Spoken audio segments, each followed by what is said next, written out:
Well, still waiting for people to get here, but if anybody's watching right now, does the stream look okay? I mean, this time in the last stream, OBS was it did look quite a bit laggy. This time, it seems like at least my mouth movements are matching with the voice. So if anybody could just let me know in the stream if it looks good on your end, just please let me know, and then we'll get started. The good news is that it's not using as much resources as this time. I think what happened was because in the last stream, because I started off with just myself with just my webcam footage, it might have been too much for my computer to handle. So I thought I could go in that direction because I know I watched a couple YouTubers that solely went to just using their webcam, but I guess it doesn't work so good on my equipment. So I just kind of went back to my usual setup with the red background in the YouTube live chat. So I hope that this does a better job now that because at least from what OBS is telling me, I'm not having nearly as many issues as the last stream. I know usually when things go south, I don't know. I just had kind of a habit of de-escalating it, but a laggy stream is a laggy stream, so it's good to hear that I'm getting support. I'm getting assistance from the people who watch the stream. So that obviously helps me out. It makes this much more of a team effort. Because I think that's one of the great things about the people who check out my videos. So I hope things aren't too bad to the point where people aren't gonna completely walk away from the stream tonight and that sort of thing.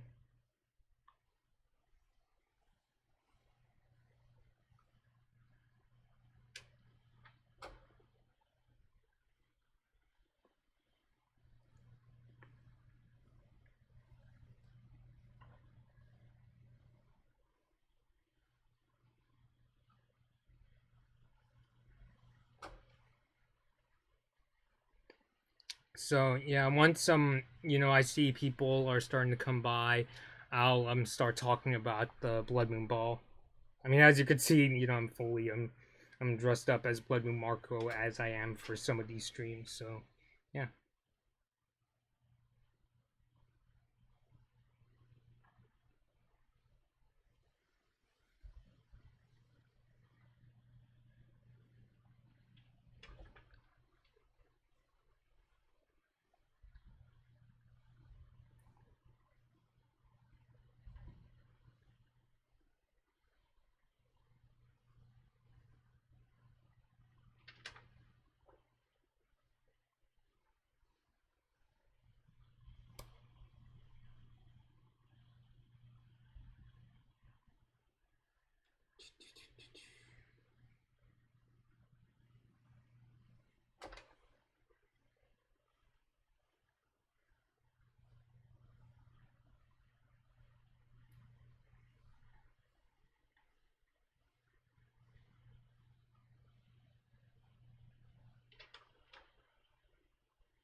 Let me actually try messaging some people that I follow.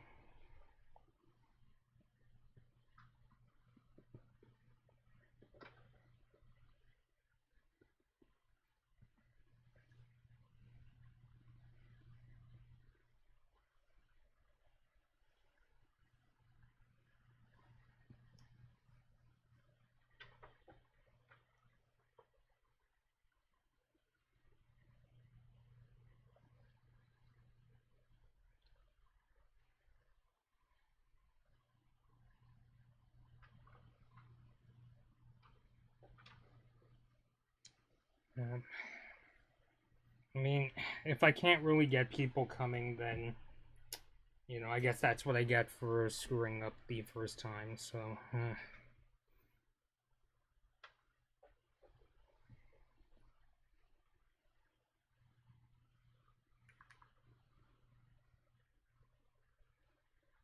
but I guess it's kind of a lesson of don't of being cautious when you try to do something completely different.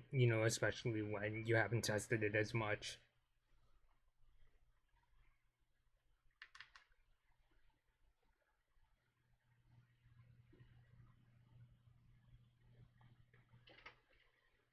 I mean, I know in the last chat, Miles says that he'll come back when the stream is running smoothly. So, oh boy, and now, oh boy, the CPU is starting to lag again.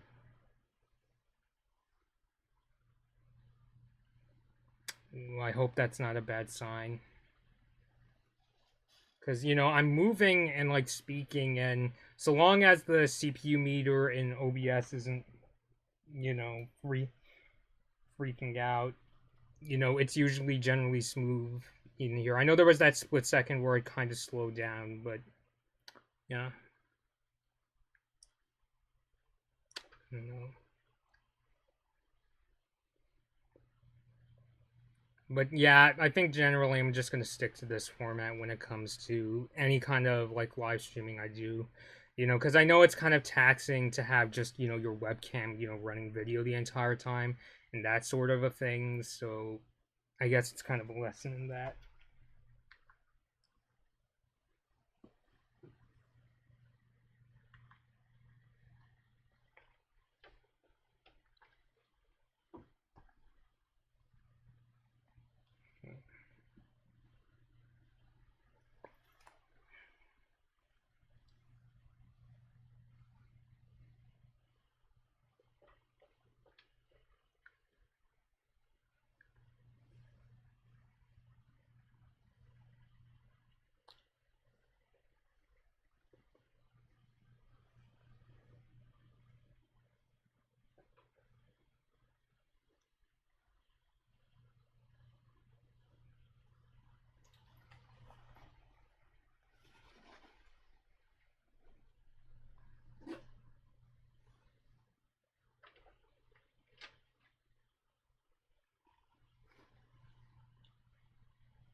So yeah, once again, I think I'll wait until like I start to get people to come by before I really begin my Blood Moon Ball discussion.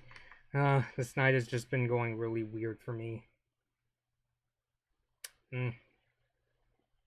So, okay, so Jeffrey has come back. So hey, dude. So hopefully things. Yeah, Jeffrey's saying, but hope the others are coming back. I really hope so too. I hope this isn't a kind of a case where it's just like you get one chance to prove yourself, and if you can't do it, then well, we're not gonna come back. So I don't know. I think I'm just being kind of paranoid. I mean, some of these people I'm talking about, are I talk with outside of YouTube, so I'm sure that people are gonna start coming back.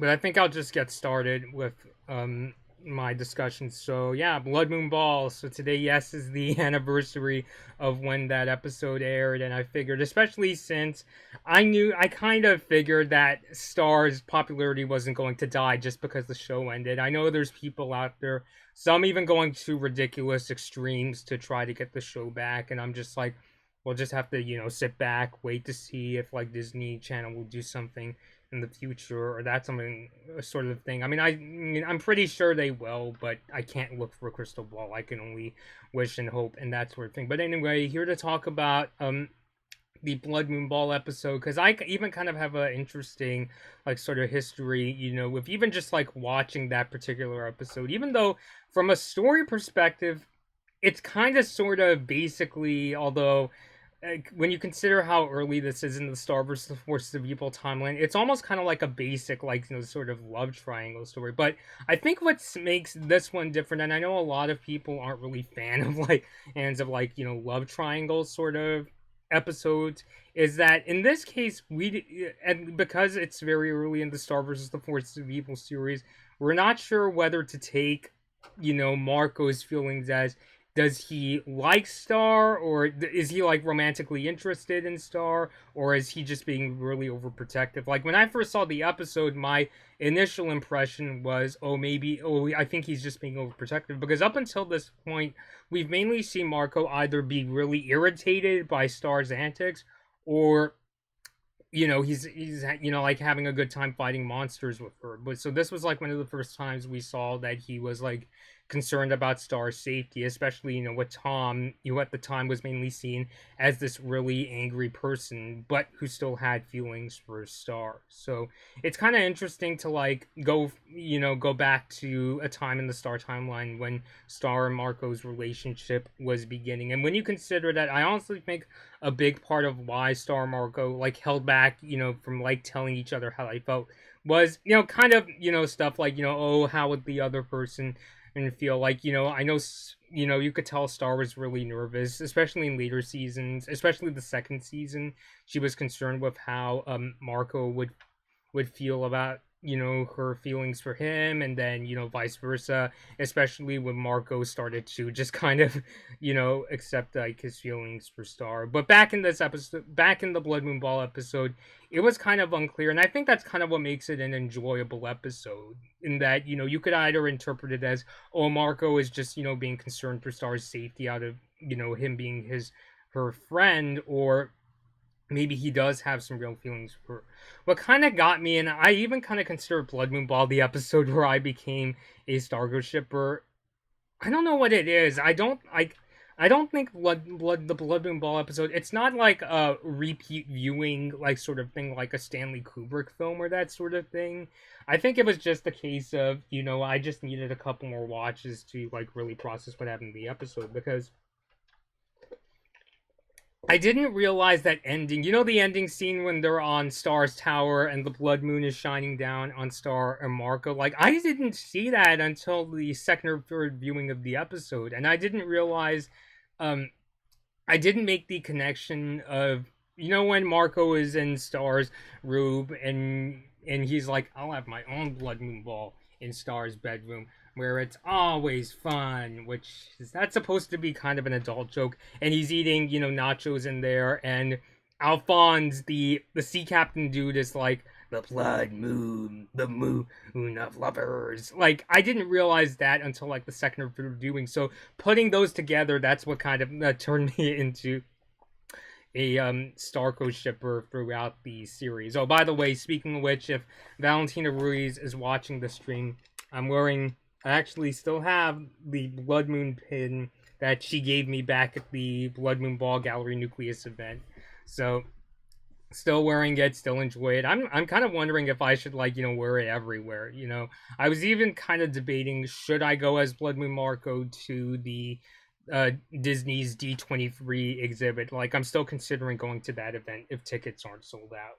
But as an episode, I still really, enjoyed more than for shipping reasons. I still think, it's a very mysterious episode, and I think that's what attracts a lot of fans, in that it kind of, starts off, ooh, do Star and Marco have feelings for each other, especially since, the Blood Moon, picked them, to be, have their souls bonded. And Marco's actions is really kind of weird. It's kind of a question of, is he doing this, because he sees Star as just a friend and it's for her safety, or is it because he might have even some deeper feelings? And that's a really curious case, because probably the most interesting probably one of the more interesting things from like Marco's perspective is that from the beginning, in what did Jeffrey say? Um, every now and then I will go back to the live chat to answer questions. Jeffrey, what did you say? Well, I hoped something at D23 Expo might have this, let alone I am attending 2 days of it. Do you mean something like Blood Moon Ball themed, like the Star Marco standees that were at the Gallery Nucleus exhibit, or they might even play the Blood Moon theme at D23, that sort of thing? I'm honestly not sure. I mean, I kind of just wanted to go there to, like, maybe hear more about Disney's announcements and cosplay as one of the Disney characters. So since like this is my first D23, I'm kind of debating if I should go as a Star vs. the Force of Evil character or a Gravity Falls character. So yeah, so I honestly think one of the things is that it's very mysterious in terms of like, is this like an indication of like the beginning of Star Marco's feelings? Because I honestly think, and Jeffrey says yes, something similar. So I don't know. I can only hope. Are you still planning to go as a Prince Marco, Jeffrey? Let me know. Because the funny thing is, Marco says in one of the final episodes of the show, he says that he's had intense feelings for Star since the beginning. But when was that beginning? I kind of feel like I'm making a mountain out of a molehill, but I honestly think the first time he met Star in the episode Star Comes to Earth, I honestly thought he was legitimately annoyed / kind of creeped out by Star's, bubbly personality and, just, a lot of her antics, like with the laser puppies and having, his bedroom sucked up by one of, like, by that, sort of, that not portal, but that, sort of wormhole that Star accidentally summons. It's like, I honestly wouldn't be surprised if, like, he legitimately thought that Star was annoying at the beginning. It wasn't until, like, he really started to warm up to her. Like, maybe even at the end of the episode where Star gives Marco that hug, that might be the sort of impetus, but even then, I'm still not really sure. But again, it kind of, that's kind of what makes the relationship interesting. Like, part of it is because it forms so naturally to the point where it's really kind of difficult to pinpoint where exactly their relationship began, and that sort of a thing. And funny enough, looking back on the Blood Moon Ball episode, I know that it kind of left a bad taste in my mouth in terms of who I thought Tom was going to be. I was honestly wondering if Tom was going to be one of the villains in Star, just like Miss Heinous, just like Toffee or Ludo. Like, maybe not to that extent, but I thought he was going to be a bit of a complex antagonist, somebody who had, like, feelings for Star, but wasn't necessarily the nicest. And of course, Tom as a character, he really developed. He started to, work pretty well with Star Marco further and further down the line. So obviously, it kind of shaped him into a better person. I mean, yeah, he had, his angry moments now and then, but it was pretty clear that, he was a friend of Star and Marco, and that sort of a thing. So, I mean, even in the end, Tom was kind of telling Marco, I could see you in a relationship with Star. You two seem to have a thing for each other and that sort of thing. And as I'm talking, please let me know if you have your own thoughts on Blood Moon Ball. Let me know your thoughts in the live chat. I'd love to see it all here. I'm really open to talking about it with everyone. So yeah. What was I gonna say? I guess I also wanted to use this stream to kind of get into like my own personal theories of the Blood Moon Curse and the Blood Moon Ball. People, you could feel free to chime in with your thoughts on the curse. I mean, I know a while back, and I wanted to address this right here on the stream. I was gonna do a video on this, but I figured since I'm talking about the Blood Moon Ball and its anniversary, I'd figure I may as well, say my piece here. I guess one of the things I wanted to bring up was I was wondering if Star and Marco could even remember the Blood Moon Ball at this point, because, and what got me freaking out on Twitter was that I was thinking that, oh my god, Star might only be able to remember the Silver Bell Ball, because the Silver Bell Ball has like nothing to do with the Blood Moon Curse, whereas both the Blood Moon Ball and the dance they had in Curse of the Blood Moon obviously does. you know, which is actually kind of an interesting contrast now that they bring it up. You know, Blood Moon Ball was at the basically the very beginning of Star Marco's relationship, and then Curse the Blood Moon comes out, and it's at, you know, it's basically when Star Marco have become best friends, and they're teetering on, you know, making the romance, you know, much more open. I mean, they're still obviously really confused about their feelings. I mean, basically, they're literally trying to, you know, break the curse and hope that maybe it destroys their feelings because they're, you know, really scared about their feelings. I honestly kind of think that's a big part of why they wanted to, you know, quote unquote, destroy their feelings, because they were just really like tied up in it. It was really making them anxious, and even over little things like does Star love Marco and does Marco love Star, are and that sort of confusion, I think, is what, you know, drove them to, you know, have, you know, the Severing Stone break the curse, or so they thought.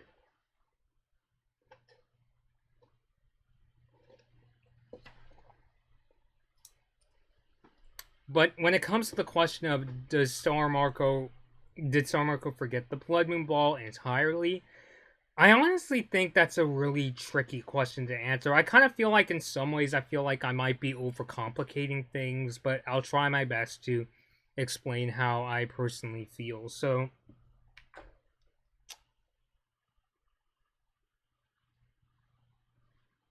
and Valentina said, you know, she's coming back.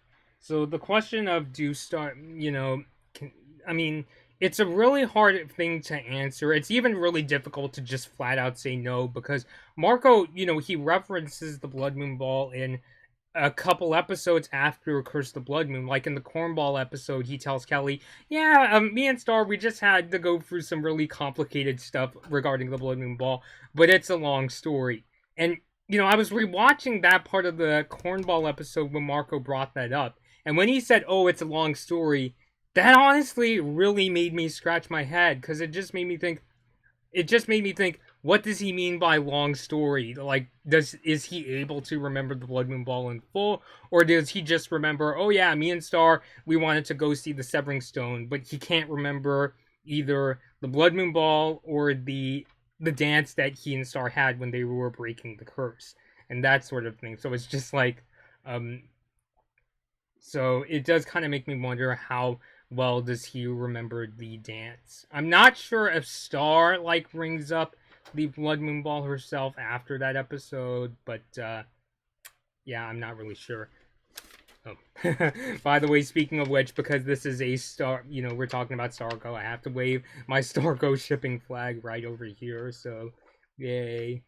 Yep, sign myself. It was. I know somebody pointed out it kind of looks like the Canadian flag, and like I said many times before, honestly, I got a lot of inspiration from my shipping flags from the British Commonwealth flags. You know, like the Canadian provinces and Australia. And that sort of, even a bit of like the British Isles. Like I know some of these shipping flags I made were kind of look like the flag of Wales. I mean, for me, it's just a case of, because you know, Britain, you know, is a constitutional monarchy, and they have a queen and a ton of princes and princesses. So it's just like, it makes sense, and I really like their designs too. So I would say that the Starco flag that I designed is, it's kind of like a mix of, like, you know, the Canadian flag. You could even say it looks, you know, it kind of looks like the Austrian flag. And the reason, you know, I wanted to go with this design is I kind of wanted to do a bit of a contrast between both the passion that Star Marco have, as well as, you know, the red color obviously symbolizes the blood moon, and that, and also just, I noticed a lot of like really peaceful or neutral countries, like, you know, Austria, Switzerland, Japan, and Denmark use like red and white in their flags. I mean, if you go look up, you know, like the flags of Switzerland, Austria, you know, they all share, you know, the same. They stick to just the strictly red and white palette. And then I kind of wanted to show that, hey, we're, you know, Starco shippers, we're passionate about our ships, but we're also respectful of others. And, you know, you could kind of see, you know, the sort of British Commonwealth influence.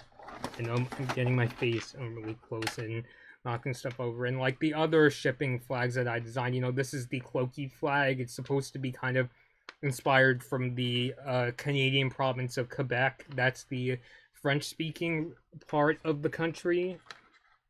Um, Yeah, I'm sure. I'd honestly love to show that particular flag to Cheyenne Curtis because I know she said that she's from Montreal. So yeah, and this one here, this is the Tom Star.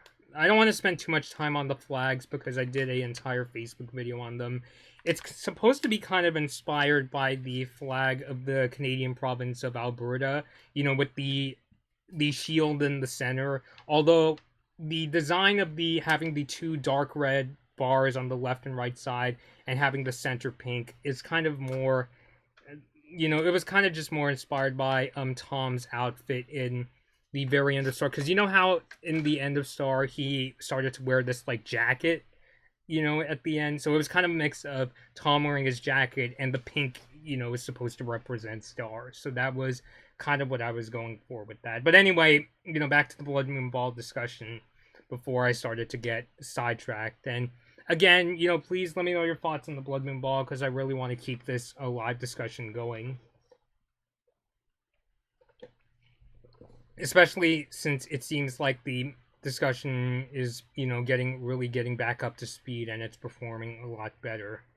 But I actually thought about this a couple of days ago. Funny enough, I was actually at work at my office, and I was just there doing my job. I'm a social media intern, so I make like social media posts for a lot of smaller businesses. And then it got to me. It kind of got to me. When Tom said the way the Severing Stone works is you have to forget the moment you first fell in love. Now, it's human nature. When a lot of us, we saw that episode, when we thought of the moment that Star and Marco fell in love, I think a lot of people, myself included, we all thought that meant the Blood Moon Ball.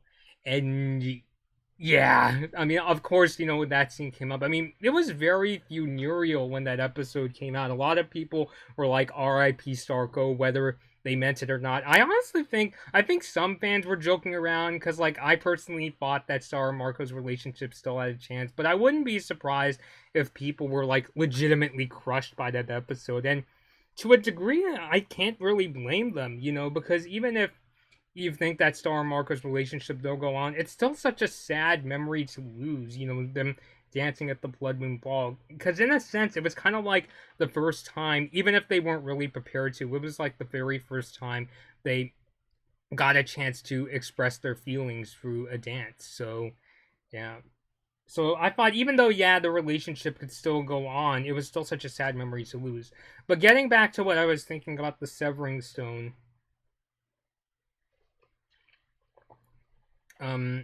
what was I gonna say? I thought about when Tom said, Tom was translating what Relicore was saying. He said, but in order for the Severing Stone to work, the couple would have to lose the memory of when they first fell in love. So when I thought about that line, first fell in love, it made me think he didn't say you have to forget the memory of the Blood Moon Ball. It didn't necessarily mean that. So it got me thinking, the moment where Star and Marco first fell in love, when exactly was that? So it got me thinking maybe they didn't forget the Blood Moon Ball, and it gets even more complicated from there. Because when you think about it, what was the moment where Star and Marco fell in love? And it's really unclear to say. I mean, like I said before, Marco said, he's had intense feelings for Star at the start. In that episode, I think it was the Here to Help episode where Marco, when Star Marco had that discussion in that pig goat barn house, and my sister is coming by and gives me a weird look. I wonder if she'll come back.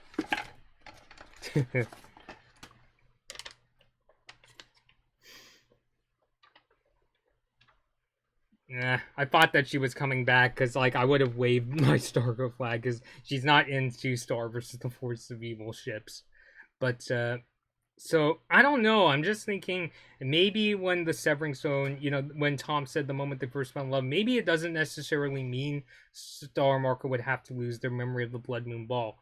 I mean, I know after they had their dance in Curse of the Blood Moon, they were like, Marco was like, we were at the Blood Moon Ball and we were dancing, and then what happened? Like, it sounded like his memory of the dance started to fade. But then in the cornball episode, Marco, made that reference and said, "Yeah, me and Star just got done with figuring out stuff with the Blood Moon Ball, and it was a very long story." So I don't know, and I feel like some people may get into things like maybe he's just saying that to just to try to save face and try to make it sound like it worked, even though like it's almost like they're trying to sort of dig down their feelings and pretend that, oh, it worked, we can't remember it at all. So I don't know. It just that part I'm really not sure, because it does sound like when they got out of the dance and Curse the Blood Moon, they were in that sort of like they had sort of had that hazy sort of feeling where they were just like, "What just happened to us?" and that sort of thing. Let me. I actually got to step out for a second again. I need to wipe my nose, so I'll be back. But please feel free to leave me your thoughts. Jeffrey, Valentina, Miles, if you're still there, please let me know your thoughts, because I really want to know if you guys came back, because I think that the stream seems to be going much better. So I'll be back in a second.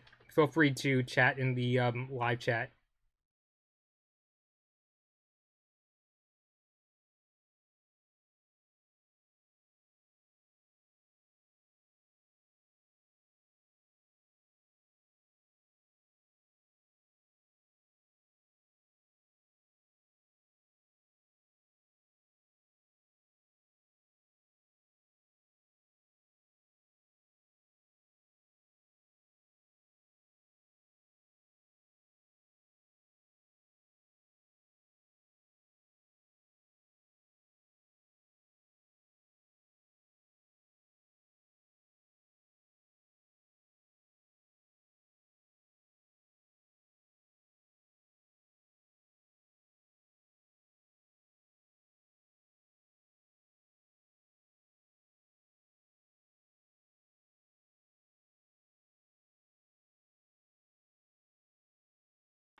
All right.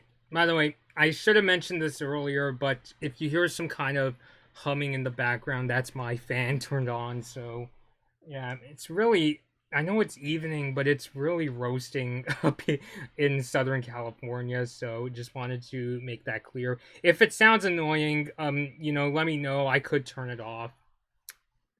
But yeah, it's absolutely roasting outside. It's so weird. I live in Southern California. I live near Long Beach, like Los Angeles area. That was part of why I couldn't go to that boba meetup that Adam had, because I live very far from San Diego. So much so that I've honestly, I could count the number of times I've been to San Diego County probably on my one hand. I used to go there on vacation when I was younger. But yeah.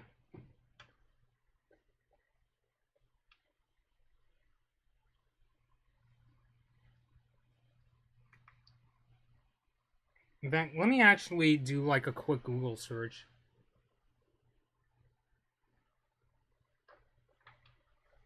Which, as far as to where SD Boba Tea, it looks like a great place. I'll be honest. Like, I've seen pictures that Valentina Ruiz posted, and I especially like their waffle treats. But yeah, I mean, if you were to go from here to SD Boba Tea, it would be literally an hour and a half. It's literally over 100 miles from where I am.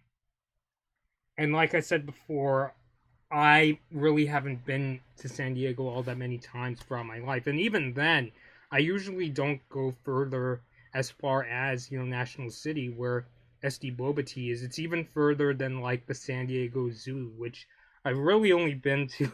It's kind of sad to admit this, but I've only been to, the San Diego Zoo. I think I only went there once in my entire life, and that was when I was a really little kid. So, yeah. I don't know. And yeah, I mean, admittedly, I've technically you could say I've been farther than that, because when I was a 4-year-old, my family took us on a cruise that went to went down to Mexico. We didn't actually go visit Mexico itself, but I think we were like in the waters of Mexico. Oh, and that sort of thing. But you get what I'm saying. I won't. That's as far as I've ever been, at least in terms of like going south from my home. I've been to Canada like once years ago. Like I went to both BC and um BC and Alberta. Yes, Alberta. When I was up in Canada, but yeah, that's as far as I've been. The only countries I've ever visited in my life were Canada and Mexico. So, Valentina, hey, how do I get on? Yeah, Valentina, I kind of wanted to do this as just a typical YouTube chat. So, yeah. And Jeffrey, about to be like that tomorrow. I am using old computer fans to cool my room off. Are you powering those fans through USB, Jeffrey, or are you plugging them into the wall? Because I remember once coming across a YouTube tutorial where somebody took a fan from like an old computer and made it so that it could be USB powered and turns on whenever they want. So, yeah. Valentina's like, okay, lol, yay. So, yeah. But Jeffrey and Valentina, how do you feel about the Blood Moon Ball? What do you think of that episode? Especially, when you look back and consider how far Star and Marco have come, and now that they're, technically officially boyfriend and girlfriend. How does it feel to look back on that episode now? And once again, like I said, it's interesting because when you think about, where Star ended, where they're basically, they're in a romantic relationship now. And when you think back on that episode when they're still friends and their romantic feelings were just starting to develop, Star was still, having, was still, going through, relations. I'll just say relationship issues with Tom and that sort of thing. But he still agrees to go. She still agrees to go to the Blood Moon Ball because maybe he changed and that sort of thing. I know it's funny. Marco, didn't he say in that episode he was like, I don't know if people like Tom could change. And thankfully he did. He became a much more like friendlier person, even going to extremes to kind of make himself a better person, like when he attempted to have that demonicism in season 3, I believe. So, and it's and thinking about it, yeah, it is kind of sad that Tom didn't end up getting with Star in the end. And I'm saying this as a Starco shipper. Like, I can understand where people are coming from in terms of, yeah, Tom worked really hard to try to make himself a better person, and and I think he was hoping that somehow it would mean that he could get back in a relationship with Star. Like, even in the episode where they go to Tom's home on that beach, um um we find out that Tom actually built that carriage by hand. So it's just like, damn, he worked really hard. Now that I think about it, I honestly didn't like that episode because I thought the ending was really confusing. What was it? It was not Lava Lake Beach. It was, let me see. I have it in my Apple TV app.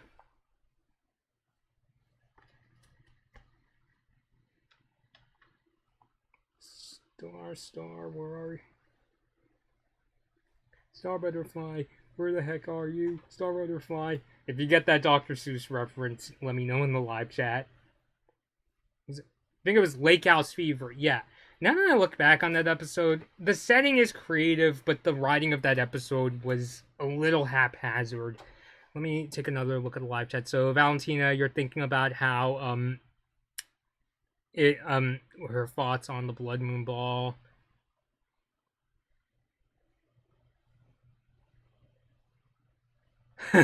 Valentina is like, so I think it's funny how Star goes gaga for Marco and she realizes it's him and it's like, no, I can't like him. Yeah, it's funny because if you remember in the dance, like Star is all googly eyed and she's kind of like, who is this, amazing stranger? And when Marco's like, Star, it's me, Marco, and she's like, what, Marco? And like she gets all pissy at him. Although she does admit that dancing with him was a lot of fun because, at the very end, Marco apologizes for crashing the Blood Moon Ball. And Star's like, well, it wasn't a total disaster. Now I know you can dance, I find it funny how if you go to the Star vs. the Force of Evil wiki, if you look at their Starco article, they describe that scene as Star giving Margot like a lustful look, because like the way like her she has the hat over the eyes, it kind of covers half of her eyes and makes it look like she's giving like a sort of, I guess you could say, lustful look, that sort of thing. Lust is kind of a dangerous word, but yeah. Let's see, what did Jeffrey say? Yeah, since we know Tom still wanted to be a star, but then noticed that there was another reason for Tom to make it a secret. What do you mean by that? Can you go into that question a bit more, Jeffrey? What do you mean by what became a secret? Valentina's like, oh, now I need to rewatch it. Anybody else who's joining in on the chat, because I know there's a couple people like the tweet announcing that I was going to stream. Please feel free to chime in with your thoughts on the Blood Moon Ball.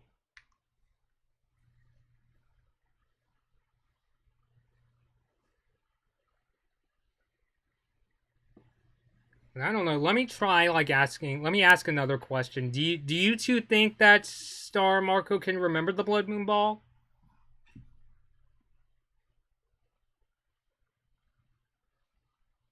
Oh my god.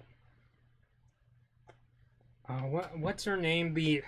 I'm looking at Twitter. The storyboard artist. I don't know her last name. Her name is Ariel. She said that she got in a 4-car pileup. It was a hit and run, and her car was totaled. Ooh, and she said that she's okay, but is covered in bruises and blisters. So,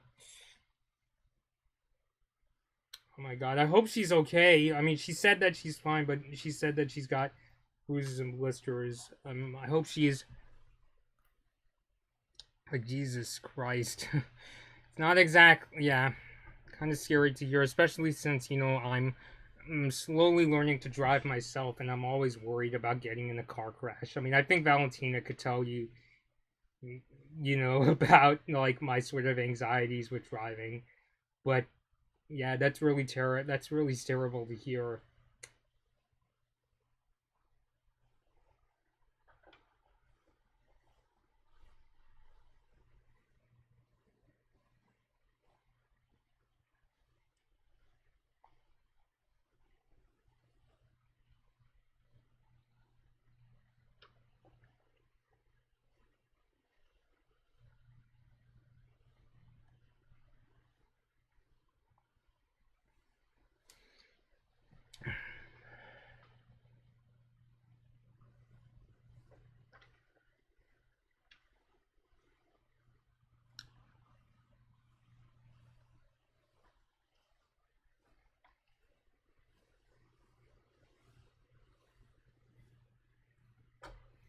So yeah, is there really much more I could say about?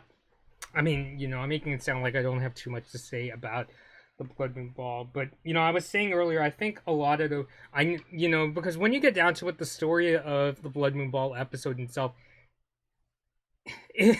I don't know. Like, some people may interpret it as a love triangle, depending on whether you think this is when Marco and Star started having romantic feelings for each other, or they're just friends. But I honestly think that's what makes it so interesting, because you could look at it as either this is Star Marco in a relationship, because if you see it that way, then it's basically like a love triangle episode.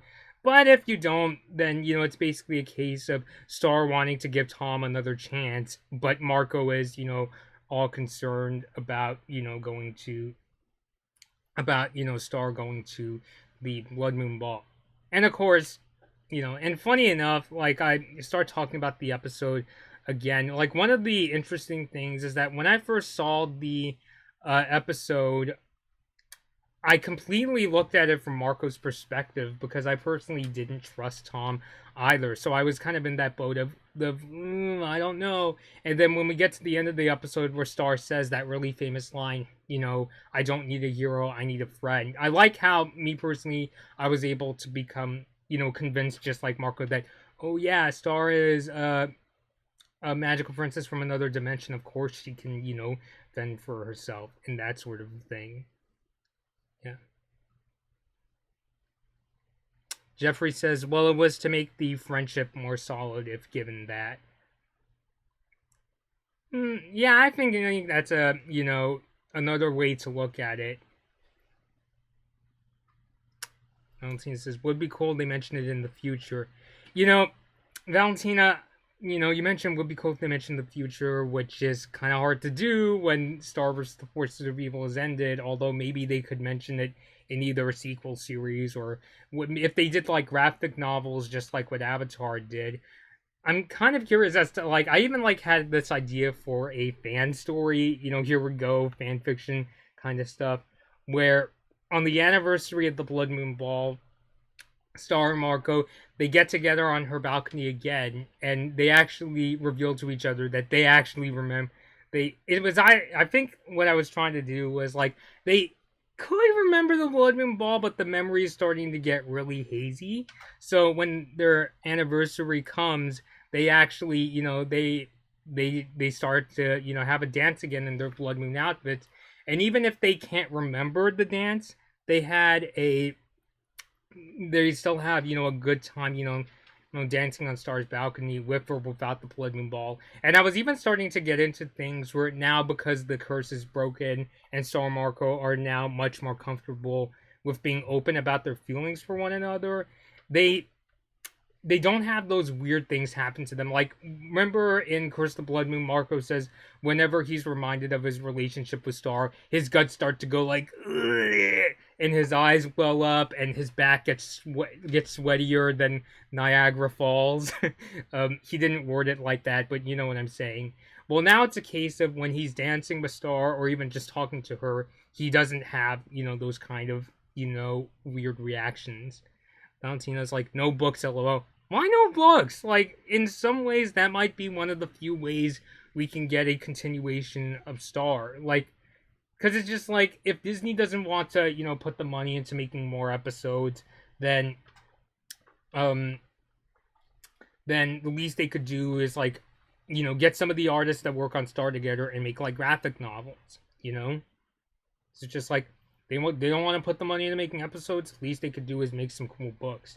I also find it funny how a lot of I noticed on Twitter lately, a lot of people are starting to point out, Saber Spark was one of them, that these days a lot of cartoons have a very very happy and jolly exterior, but then as Saber Spark was saying, but then when we get to second season, somebody died. And that's so which I definitely think applies to Star, because when Star was coming out, a lot of I mainly saw it as fun magic show with really bouncy character, and her best friend is there kind of being the butt of the joke and also learning to be a more confident person. And then we get to Storm the Castle, where it literally becomes a super intense episode, and it's all life and death, that sort of thing. So it's just it's just the kind of thing where, yeah, that's quite a few cartoons going out there. I mean, you could apply that sort of thing to Gravity Falls and Steven Universe, because I noticed a lot of people started to point that out after the season finale of Amphibia, which I heard that the season finale of Amphibia got really crazy. I even heard some people say that they weren't sure. This one person on Twitter was saying they weren't sure if one of the characters died, so it was kind of like Storm the Castle all over again, but it's with Amphibia this time. I do want to catch up on Amphibia. It is starting to become a more interesting series to me. I want to wait to see if that show is coming to Hulu, though, because just you can watch Star vs. The Forces of Evil and Gravity Falls on Hulu. I hope they bring it to Hulu. So I'm wondering if Disney Channel is pulling the plug on Star because it didn't get the ratings. If it is because it didn't get the ratings they wanted, then how come they seem to be going that sort of strategy again with Amphibia? Valentina Ruiz, watch Amphibia. I did watch the first 2 episodes of Amphibia on YouTube. I even did a review of them, and I like what I saw so far. I even kind of related to Sprig's relationship with Polly, just in terms of Polly has seen like how Sprig's grandpa has a lot more confidence in Polly than Sprig because Sprig is the script. That was me when I was a kid, to be honest. Even maybe even a little bit to this day, because as a kid growing up, a lot of people saw my sister as the more mature system, and I was more mature or sibling, and I was just considered the dumb one because I was doing some really stupid things, and I was like a bit of a troublemaker at school, and my sis was like the academic high flyer. Um, NGP girl, NG, my tongue is getting tight. NJPW girl says hello. Notice me. You have been noticed. NJPW girl. Well, what do you think of the Blood Moon Ball, NJP girl? Do you like that episode? Do you have any of your own theories regarding that episode? Like, I really want to hear from you. I really want to hear from everybody, to be honest, that are watching the stream right now.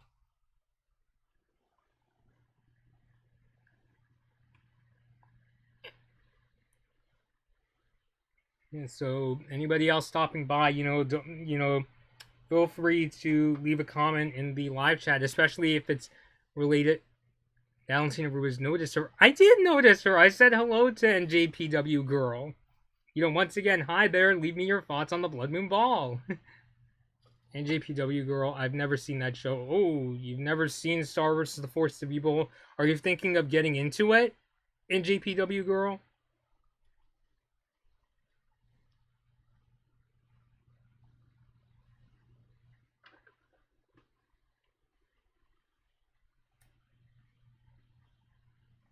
Well, because, it goes without saying, but I think Star vs. the Force of Evil is one of the most awesome shows that Disney XD has put out.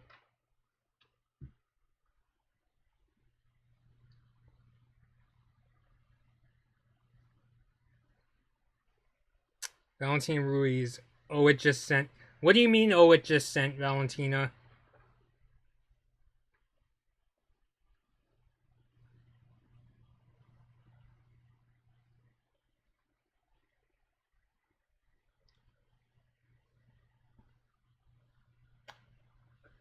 Oh, I see. Hmm.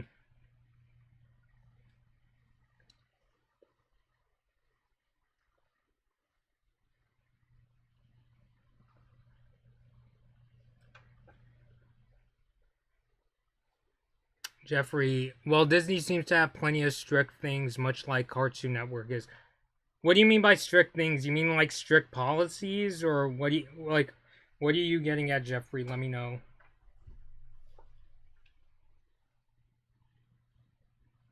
Yeah, I see what you mean. Valentina has actually um,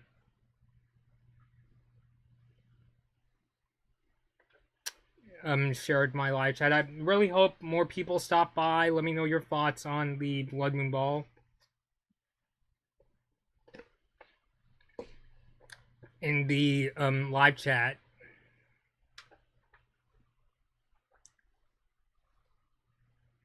Trying to think what else I could say. I know I was getting into like this idea for a fan story I had where Star Marco celebrate the end of the to celebrate, the I guess you could say it's really hard to say when their anniversary is, Is their anniversary the moment they fell in love, or was the anniversary when they first met, or that sort of a thing?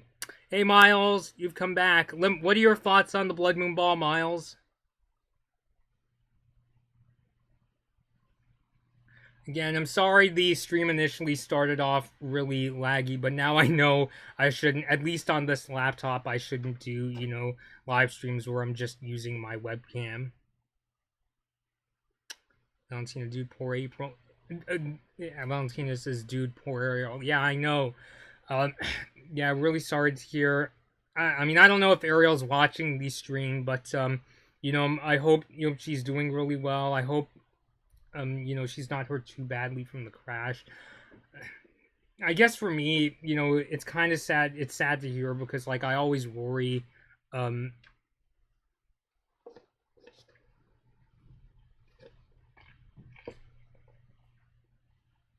about getting in a crash myself and that sort of thing.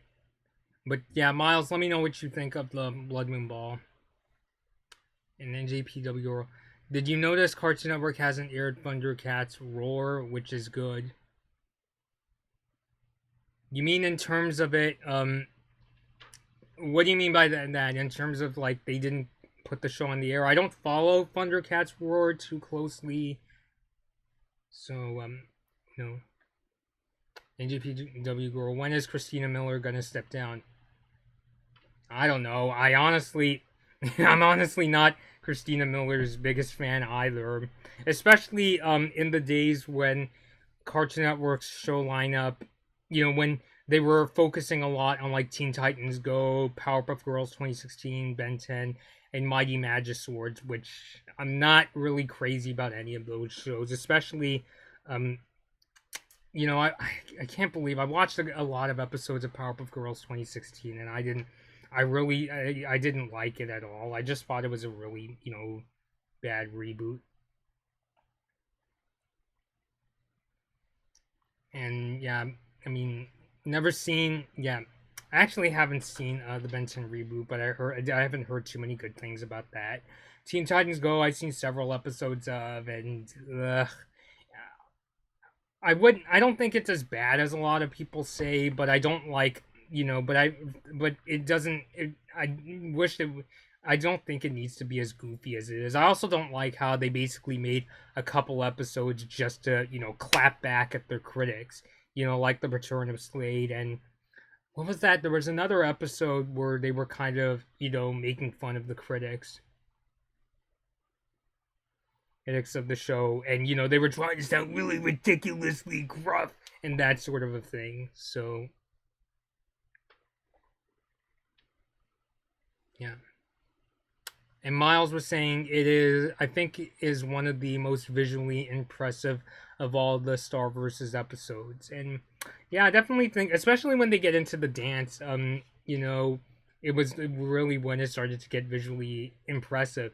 Especially, I always point out, that really wide shot where the blood moon is shining down and Star and Margot are just right there dancing. Like, I'm honestly a sucker for those kind of, the sort of wide angle shots where they're really far out and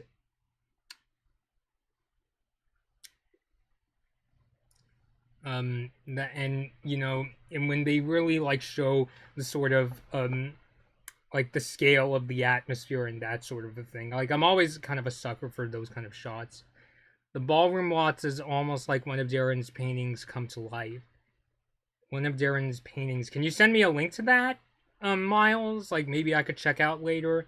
Like, don't send it to me in this live chat. Send it, if you want to show it to me, send it to, like, my Instagram DM. Jeffrey, sorry if I'm quiet making dinner and finding my mom's cat. Ugh, I hope you could find your mom's cat. I know cats have a tendency of doing a lot of hiding. Like, I'm a person who has a cat myself, and there are times where if like my family's going out, they're like where's Valentina, dude, Bobby, what are you talking about, Valentina? And we have to like search around the house, to see where she is.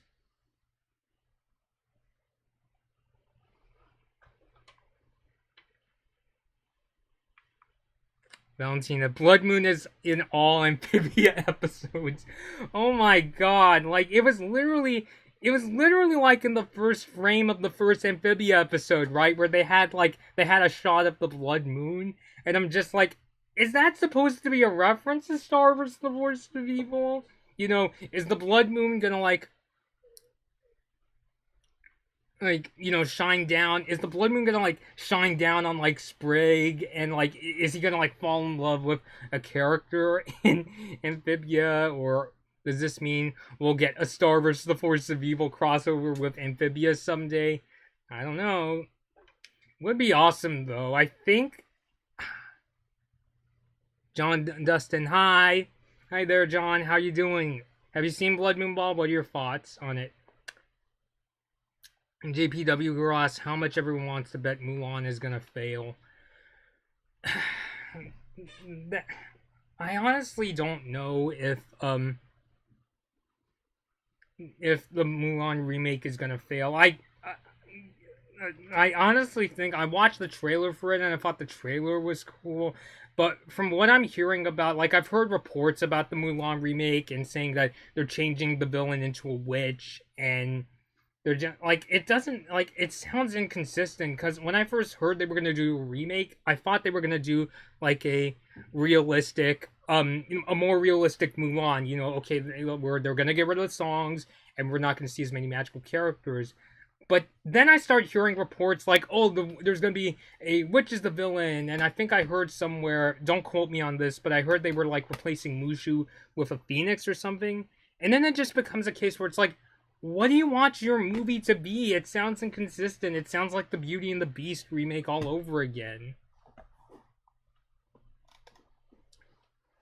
I just don't get it. Let's see.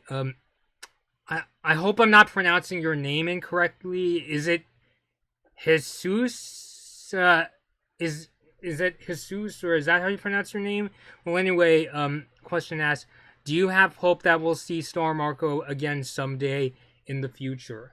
Like in terms of like a reboot or a sequel, I honestly think that Disney would honestly be stupid if they didn't bring back Star Marco to some capacity. I think somebody brought this up too, where they might even do like a reboot series on. Maybe they could do like a reboot series on like that upcoming Disney Plus streaming service, because it'll be kind of like what Nickelodeon is doing with Netflix. You know how like the Rocko's Modern Life and Invader Zim, those TV movies, they're going from being on the Nickelodeon network to being on Netflix instead.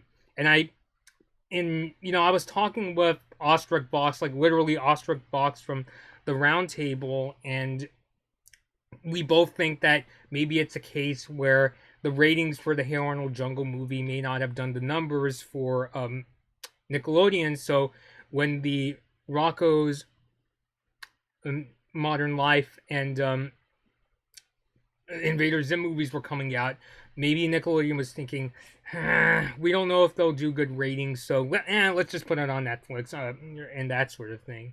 So I think with Star, Disney might just do a thing where they'll be like, we'll put it on Disney stream or Disney Plus streaming service someday. And NJPW Girl says, no Li Shang, no Shan Yu, and no Mushu. This means I will not see Mulan. Again, I think we'll have to. I want to see more trailers for Mulan because I don't want to take those reports I'm hearing as Bible. I want to see from trailers if we are going to see things like a witch being the villain and a phoenix and that sort of thing. So, yeah, I don't. So, Miles points out Mulan just hijacked the stream. I want to focus on the Blood Moon Ball and Star vs. the Force of Evil, but I don't mind taking questions on other things. Hi VV, how's it going? So, and then JPW Girl says no Shang, no Shan Yu, and no Mushu.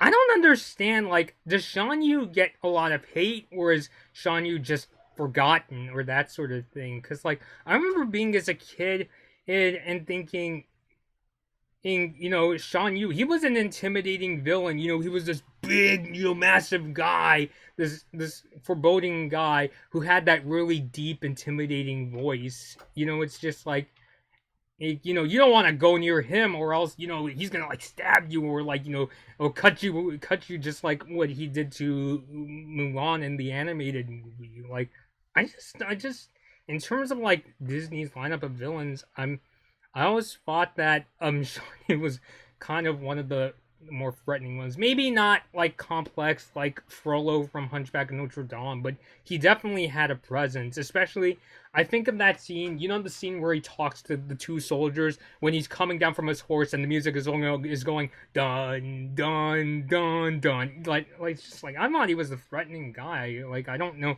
what people mean when they say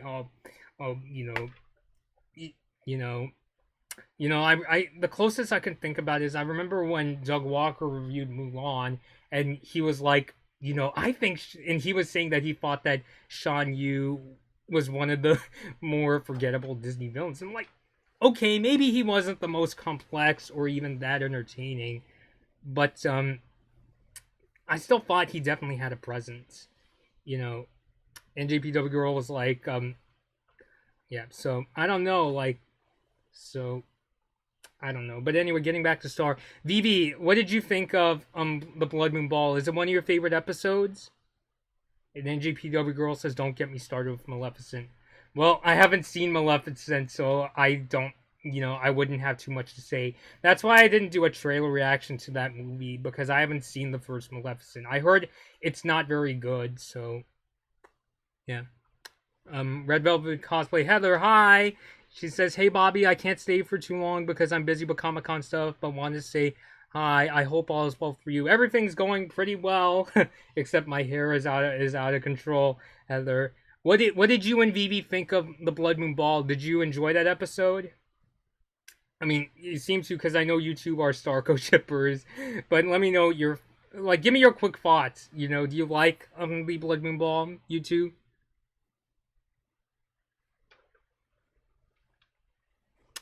Valentina Ruiz. I'm glad merch is coming out finally, and arguably coming out a little too late.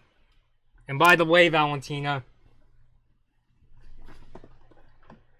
I still have the butterfly mode star you gave to me in her box. I'm not taking her out, because the last time I had, and I told you guys on the stream, because the last time I had a butterfly mode star Funko Pop, it fell off my shelf and it broke. So it's staying. This time it's staying in the box. And JPW Girl, did you see the Steven Universe movie trailer? Nope, I haven't been caught up on Steven Universe just yet. I'm just starting to watch the 4th season. So yeah, so I don't want to spoil myself, because I do want to get caught up on Steven Universe. I'm trying to get caught up before the movie comes out. So yeah. Vivi is obviously is so cute, but I do see how people might not like it, regular or Curse of the Blood Moon. I guess in terms of if people just saw it as want, it's I could see if people are want, it's just atypical I'm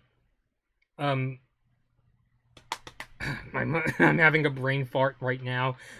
Just see it as a typical love trial, but I think it's more interesting than just the typical love triangle, because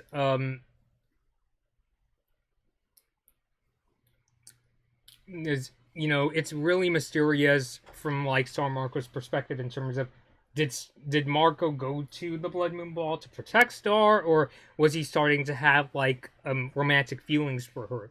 Hence why he got all dressed up, and when he's sitting in Star's room eating nachos and he sounds absolutely bummed, it's just is he jealous? Does he want to go there? And that sort of thing.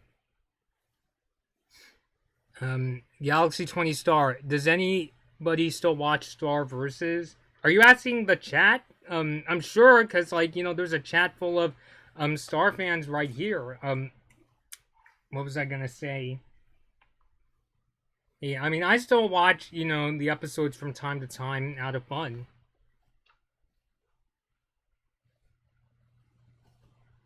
People still say Starco is still a Force ship.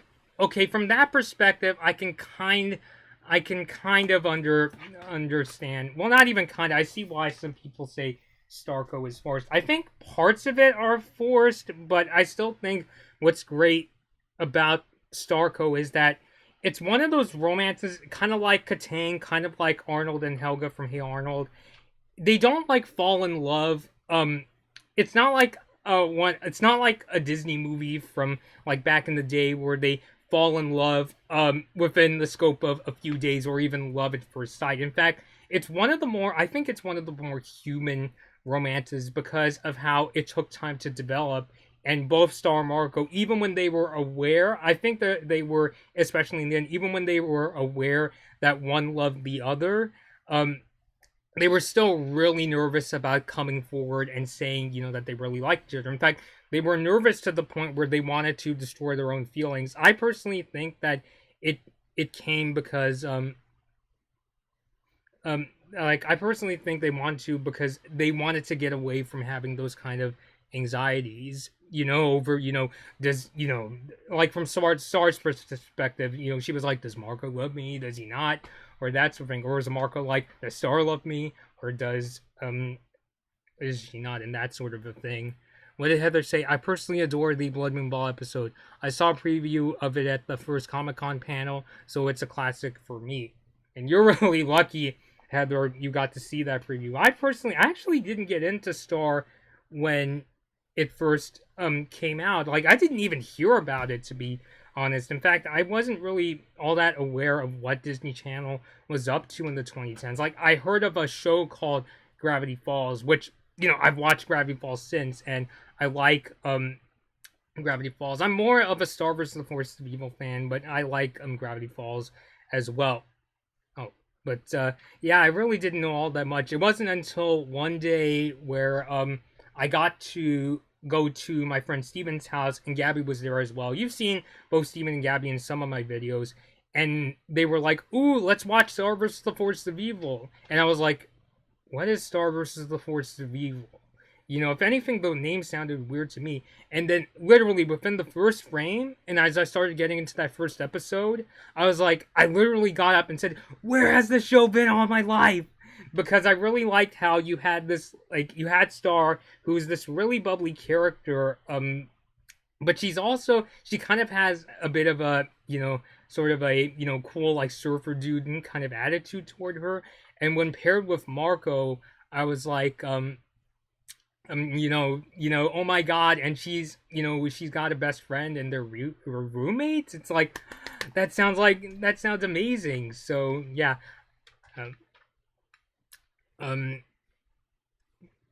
again, I hope I'm not mispronouncing your name. Jesus asked, "Are you a Marvel fan?"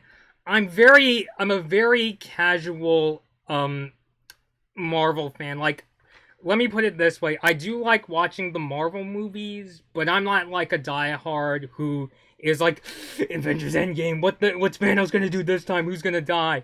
It's just a case where it's like, oh, Black Panther's on Netflix, I'm gonna watch it. Oh, I thought that movie was pretty good. Like, in terms of like the MCU movies, I've only seen Black Panther, which I thought was a pretty good movie, and Guardians of the Galaxy, which I thought was decent but fun.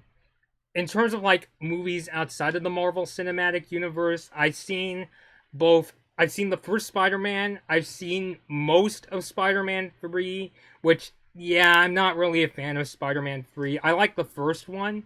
And then of course, I saw Spider-Man Into the Spider-Verse last year, which I truly adore Spider-Man Into the Spider-Verse. It was easily one of my favorite movies of last year.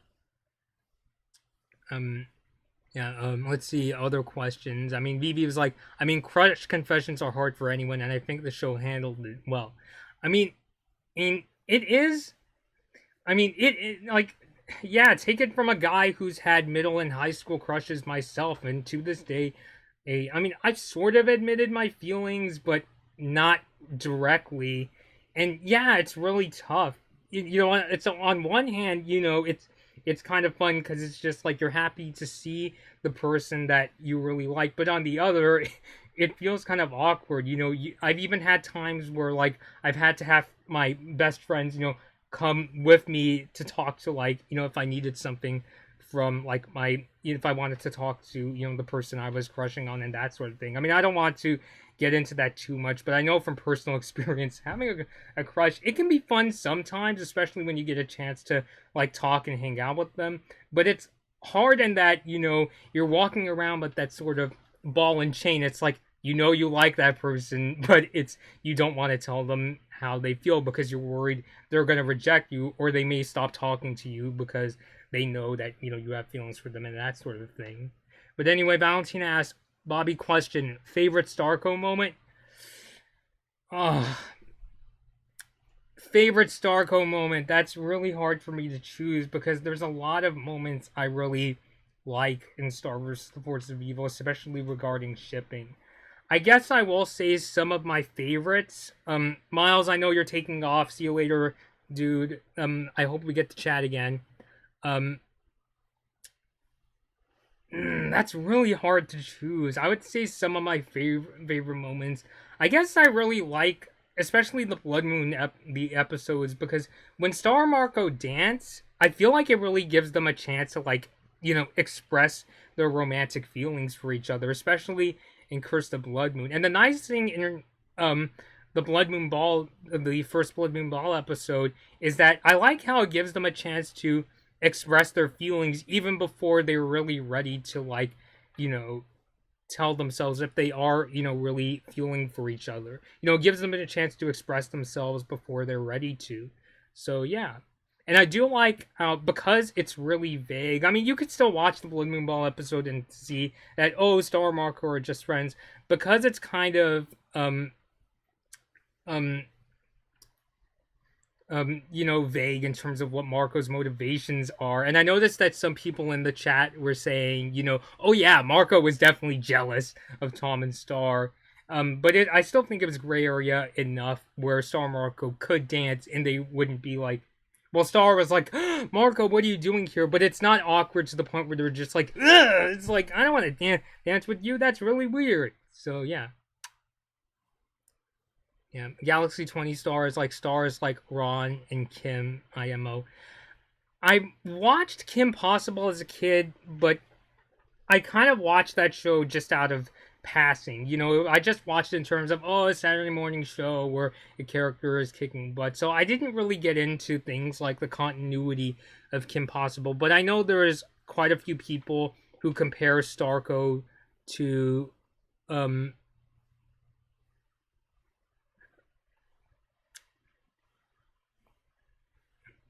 I lost my train of thought. So I don't know. I just feel like I got so caught up that I forgot what I was saying. Yeah.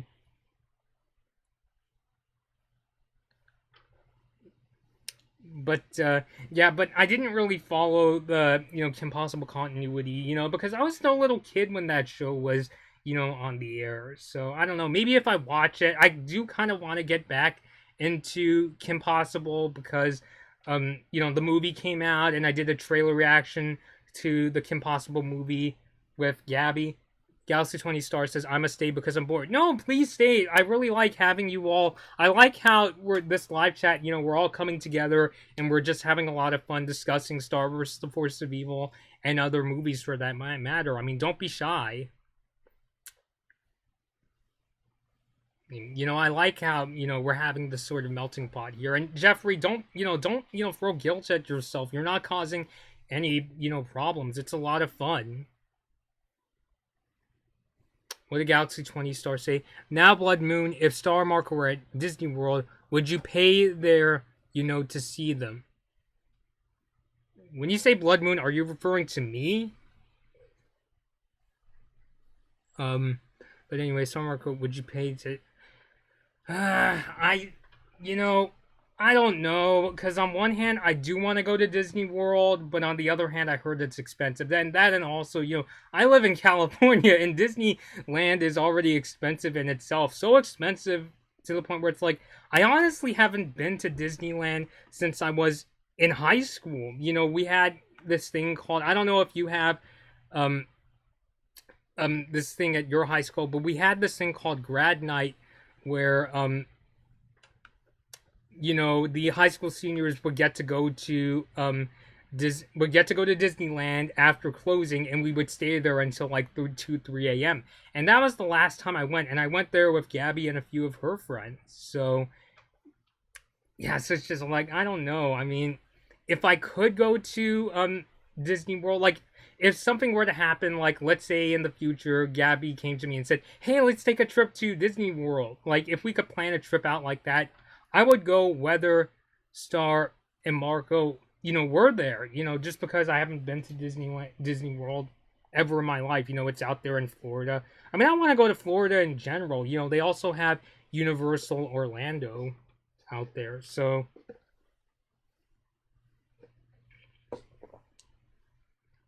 yeah. Red Velvet. Heather asked, "Do you like the Big Hero 6 series?" Again, I've been really busy, Heather. I haven't been able to catch up on Big Hero 6. I mean, again, I actually just started a new job, so I've been really busy, especially on the weekdays. So, no, unfortunately, if I do get the chance to get caught up on Big Hero 6, I'll let you know my thoughts. What did Jeffrey say? It's been...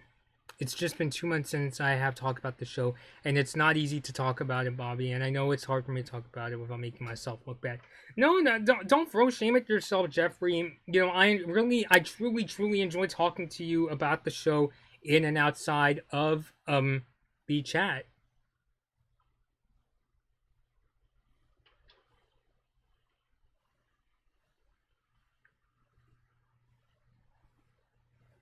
So yeah, so don't be afraid. People chatting. I love how more and more people are coming by and and asking me questions and just leaving their thoughts on Star Wars: The Force of Evil, and even like other topics, like especially related to Disney out there. So don't be afraid. I still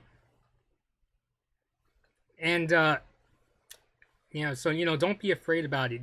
This is I mean, Andrew was saying this is a safe space, but yeah, we're just here to have a lot of fun. So Valentina Rose is like, so let's get back to the Blood Moon Ball discussion. What else did you want to hear about, Valentina? Since we're here, Vivi says it is so hard to keep up with fandom shows and content with work life and the real world taking up so much time. I know it is. But the good news is that, at least for me, I think, for other people too, when they, got a chance to, go to like conventions and Star Wars: The Force of Evil events like, the Blood Moon Ball at the Gallery Nucleus, when we get, the chance to do things outside of work, that's when we get a chance to express ourselves and have fun. Just like how I use this YouTube channel to just, have a place to hang out and discuss, the animation industry and that sort of thing. And honestly, the other thing, Vivi, that makes it really hard to keep up is it's especially hard when you don't have like a cable at your house and you have to rely on things like buying every episode on iTunes or just hoping that you can watch the shows you can on like a streaming service like Hulu or Netflix. And even then you can't watch every single show on a service like Netflix or Hulu. Like on Hulu, you can watch like on Cartoon Network's case, you can watch shows like OKKO, Steven Universe, and regular show on the service, but you can't see everything. I'm trying to remember what were some shows. Let me actually go to Hulu right now on my iPad.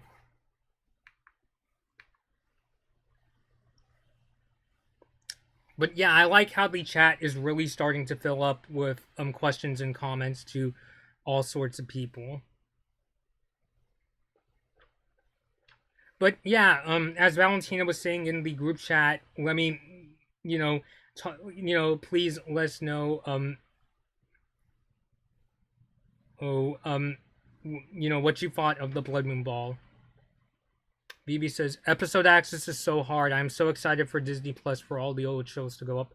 Well, that's if Disney wants to put, Disney Channel, Disney XD shows up on Disney Plus. I know they said I think they said they're gonna put like every Disney movie on the service. I'm not sure if they're gonna put like Song of the South on Disney Plus, but I haven't heard them say much about if they're gonna put Disney Channel and Disney XD content on Disney Plus. They mainly just said you're gonna see content from Disney, Pixar, National Geographic, not Hulu, Marvel, and Star Wars. So yeah, I hope they do in the future because I think it would be really great if they had a service where you could watch every episode of, like what Vivi is saying. It would be great if you could use the same service to watch like Rescuers, not Rescuers, that's a movie, like Recess, Kim Possible, and it'll also be the same place where you can watch like Amphibia and Star vs. The Forces of Evil. What was Galaxy 20 Star? Have you interviewed Adam MacArthur in your video? Yes. Yes, I've interviewed Adam MacArthur before. You can go look it up on the YouTube channel. I interviewed him when I bumped into him at Long Beach Comic Expo. And it was really great. It was before season 4 is coming out, and I asked him questions about Boba. I asked him to say a couple lines from Star Wars: Force of Evil season 4.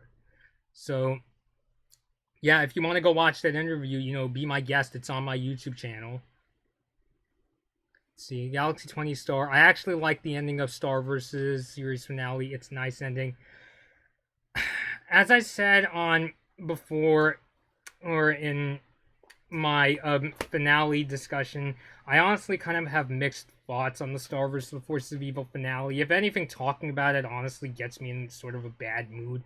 Because on one hand, I do respect the idea that now Star no longer, that there's no more Munian monarchy, and that Star is now free to be like, her own independent person, to just basically be like a normal kid and not have all this responsibility put on their shoulders. But on the other hand, I wanted a more effective means of Mina being defeated. Obviously, destroying the magic also basically destroyed Mina's army, because they can't be powered from magic anymore.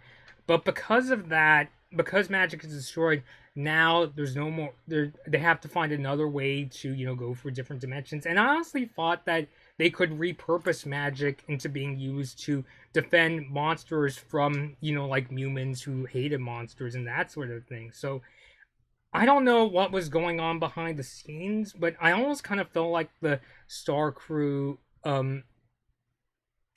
it's almost like they overthought, what do we do? It's almost like they let the hype of Star vs. the Force of Evil get to them, and they were like, what do we do? What do we do? What do we do? What do we do? It was just like, we really got to think of something out of the box, and they were like, let's destroy the magic. It's really dramatic and that sort of thing. But it's just like, you don't need to do that. I wish it's just like, I know it's kind of cliche, but I kind of wish that, they just ended the series where Star pledges to defend both humans and monsters, and she becomes, because I can't personally trust a Moon as being the Queen of Muni, but they let Star become the new Queen of Muni and Marco becomes the new king. I thought that would have been a really great finale in that respect. So yeah, let me actually get back to the live chat. But if you want to hear my thoughts, I also had a discussion with Valentina. Jeffrey was also there. Their friend Taylor was there, and my friends Gabby and Steven, and we had a discussion together where we talked about the finale of Star vs. the Forces of Evil. You can go look it up on my YouTube channel. And it's not the discussion. I know there was a discussion where like I freaked out. I once again apologize for doing that. We decided to have another one where I calmed down. So yeah. Let's see. Going back to chat. Yeah, so let's see. I see Galaxy 20 Star, but Mina is planning something. And that's what I'm worried about. It's like, what's Mina gonna do now? Like, yeah, I know she can't turn into that super buff form, but it's just like, what happens if she comes up with another plot to take down the monsters?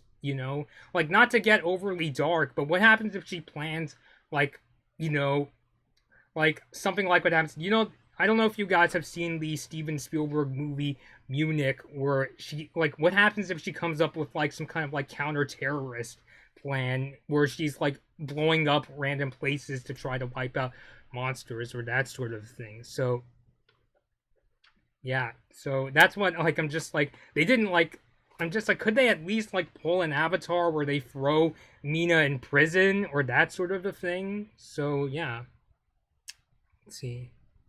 NJPW Girl asks, have you ever watched the Boondocks before? No, I haven't seen the Boondocks before. In terms of like the shows I've seen on Adult Swim, I've seen shows like Rick and Morty.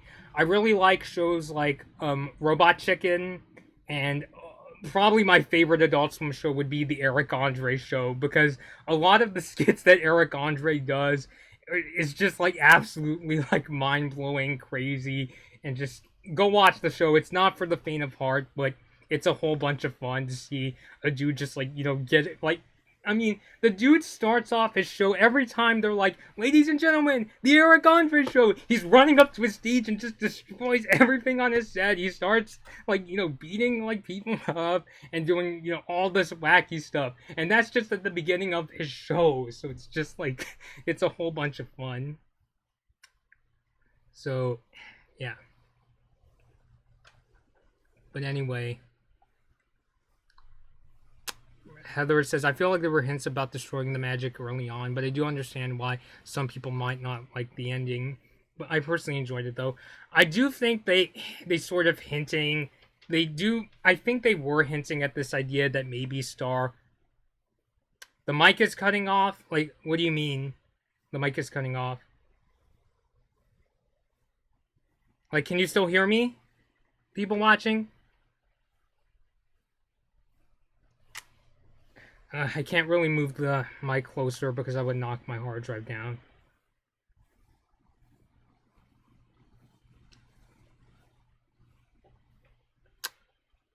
I hope it isn't cutting out too much because we were just having a whole bunch of fun. But let's see.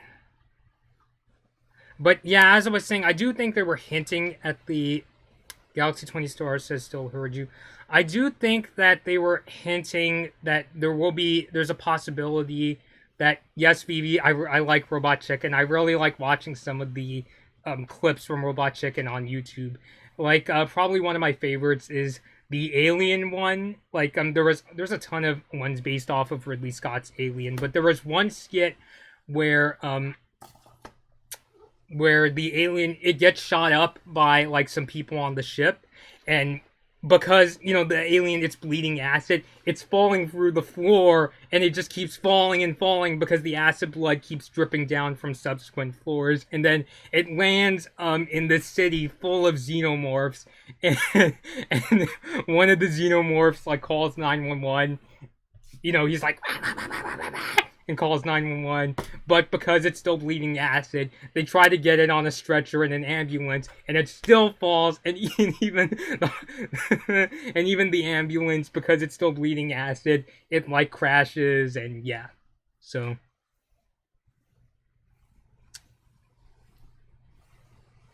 okay.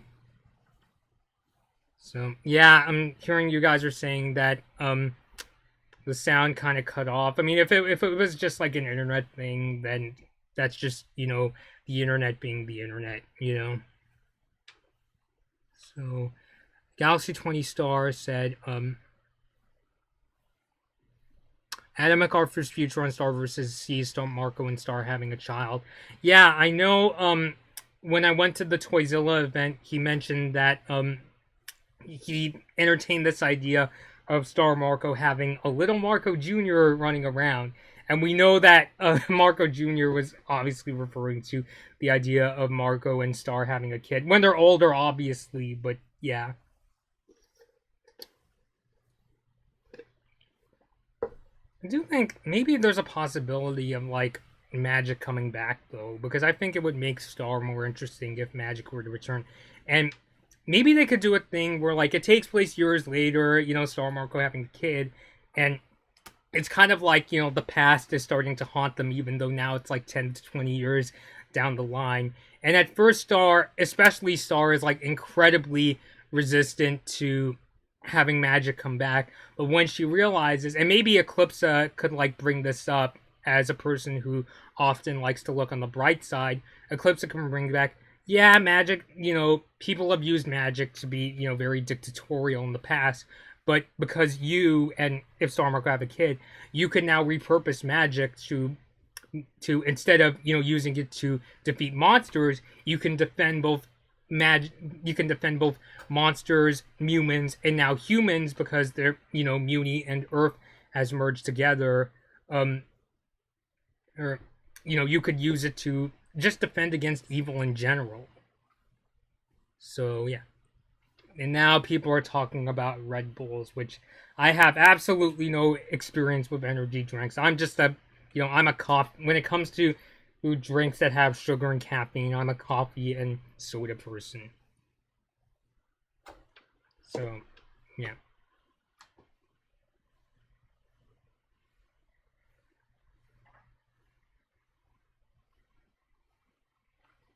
I think NJPW Girl asked me something Marvel related. Let me see. She mentions I love Eric Andre. I'll get back to the chat in a second. Thoughts on Disney having their own streaming service? I'm kind of mixed. On one hand, I think Disney's one of the few studios that could pull off having their own streaming service, but on the other, I don't like this idea of of like, my concern is what happens if all the studios have streaming services and you have to subscribe to all of them to see, like, especially if they start taking their movies away from like Netflix and Hulu. What happens if you have to start subscribing to like all of them to get what you want? The At least according to Bloomberg, they've had sources tell them that the answer is more complicated and that it may not be a case of the studios are going to pull away all their movies right away. But it's just a report, so I don't know if it's super accurate. I talked about it in a video in JPW Girl if you want to hear more about it, so go check it out if you want. Galaxy 20 stars. So Darren planned the series finale since season 1. So maybe it wasn't, a sort of rush job.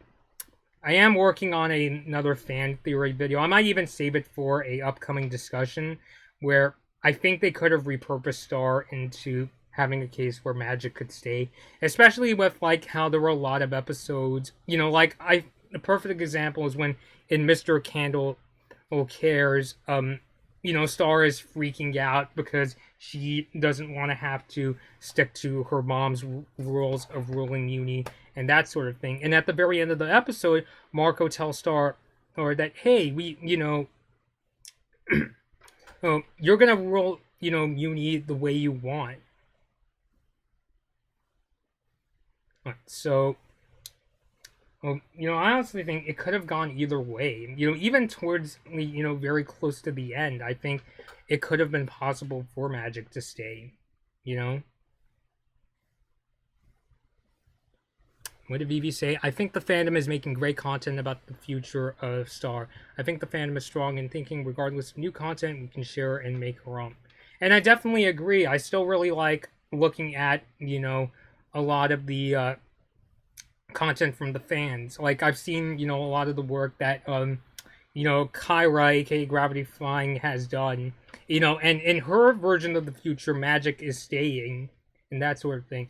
And then you have an artist, I don't know how to pronounce his name, I think it's Morning Mark, where he has this future where magic is gone, and now, Echo Creek is stuck in this dome, and it's now focused on Mariposa and Meteora as teens. I mean, I'm still not really crazy about that kind of a future, but, yeah.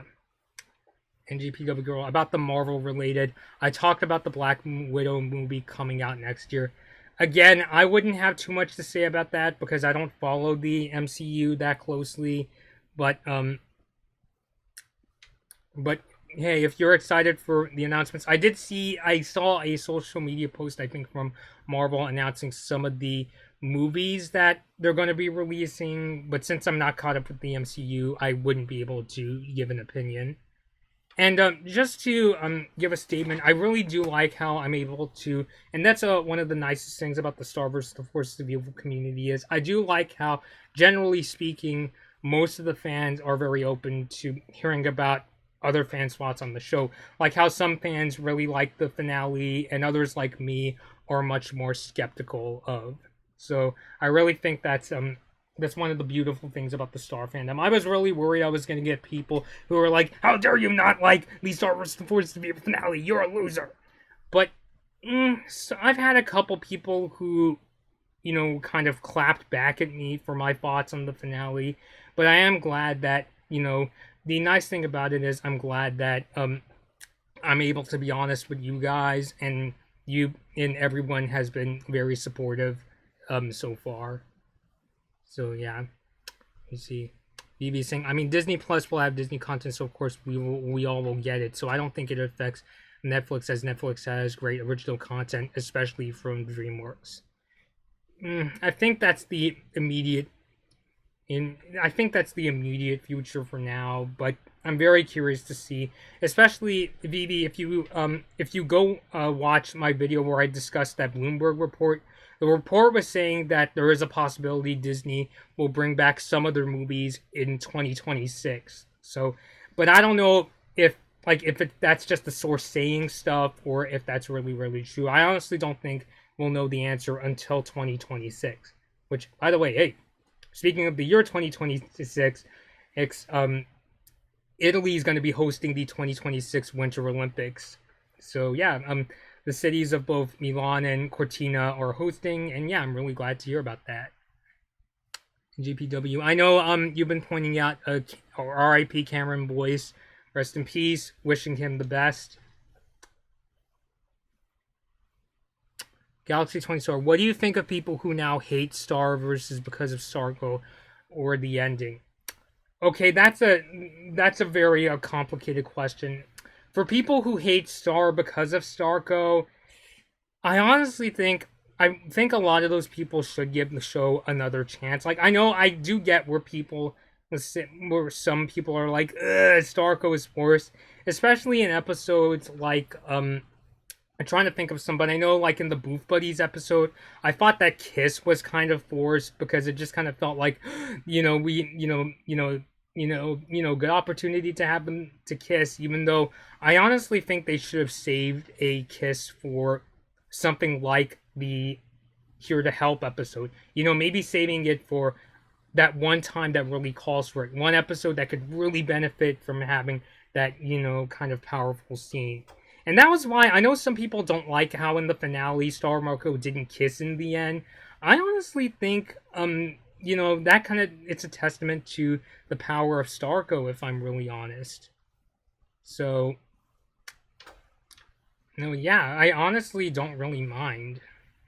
As for people who hate the show because of the ending, that I could honestly understand. Like that one I could understand more because, and even I was kind of when Star ended, it kind of left a bad taste in my mouth because I was like, so all these episodes were leading up to, this ending, where magic is destroyed. It even got me wondering, does this mean I'm supposed to hate magic now? Am I supposed to hate like Star fans who want magic to stay and that sort of a thing?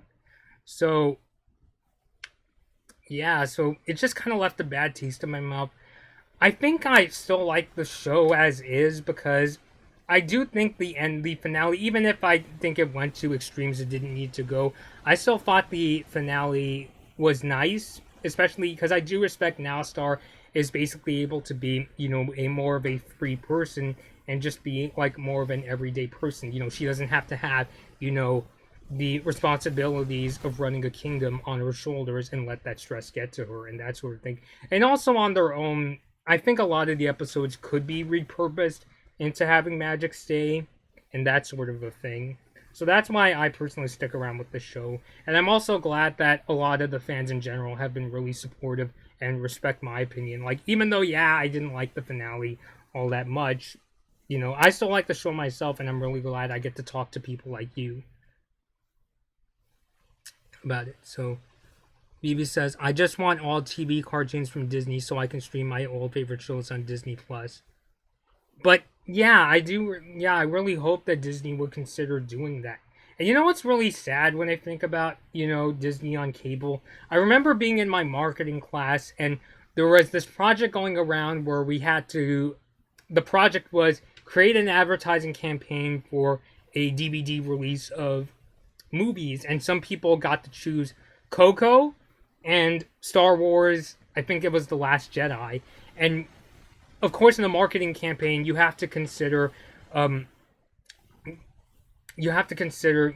what networks are you going to promote the DVD release on? And people would say they would list almost all the Disney ABC channels, like they would mention like Disney Channel, Disney Junior, and I think they mentioned like ABC, but nobody mentioned Disney XD at all.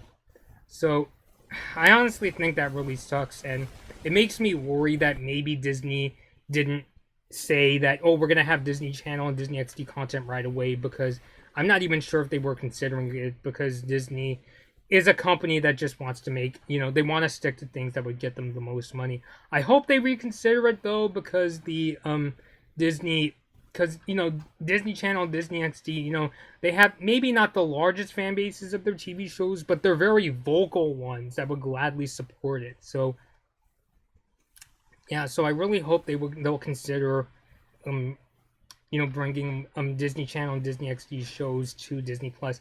I think I remember hearing they were going to bring like a Phineas and Ferb project to Disney Plus. So I hope. So maybe what they're doing is they're testing the waters. It's like, okay, if fans really like this Phineas and Ferb thing because it's one of our more popular shows, then maybe we'll consider bringing more Disney Channel and Disney XD content to the streaming service. So yeah. NJGPW Girl says, I wish I could go to SDCC. I wish I could myself, to be honest. Like, maybe one day when I get much better at driving, I could bring, like my sister, Gabby, and my friend Steven, and we can all go down to San Diego together and attend Comic-Con. Like, that would be really awesome. I mean, I don't know. I mean, I don't want to get into like YouTube statistics and that sort of a thing, but maybe one day my channel will grow to the point where I can start getting press passes and that sort of stuff. So yeah, I would hopefully, I would like to, go down to Comic-Con myself one of these days, but it's a really hard convention to get into. It's not like a convention like Anime Expo or Long Beach Comic-Con where you just have to pay for a ticket and you'll get in. So yeah. Let's see. Valentina says, Disney mostly cares about Pixar and Marvel right now, which I honestly can't blame them. And Heather says she has to leave. Hey, good night, Heather. It's really nice having you here in the chat. Hopefully we can have you come join the chat really soon. I know I said I wanted to do some sort of live discussion with you at some point in the future, and we were waiting for your voice to get better. But yeah, it was really great having you come and ask some questions and having me answer them for you. So yeah, thank you for coming and have a good night. And BBC was saying Darren deserves to rest for sure. And yeah, she definitely does. I'm sure, because I'm realizing, especially nowadays, it's hard work to make a show in itself, especially, when you're a showrunner and, you got to keep track of the writing and the animation of the star. But especially nowadays, the stress of like having a fandom, especially, when some fans aren't always the nicest, it could really get to you. I'm a person, who does, social media work, and I used to work in customer service. And when you get like really nasty people coming to you, and I'm thinking of honestly doing a video talking about the stressful parts of the last full-time job I had, the one before I had the internship where I'm working at now.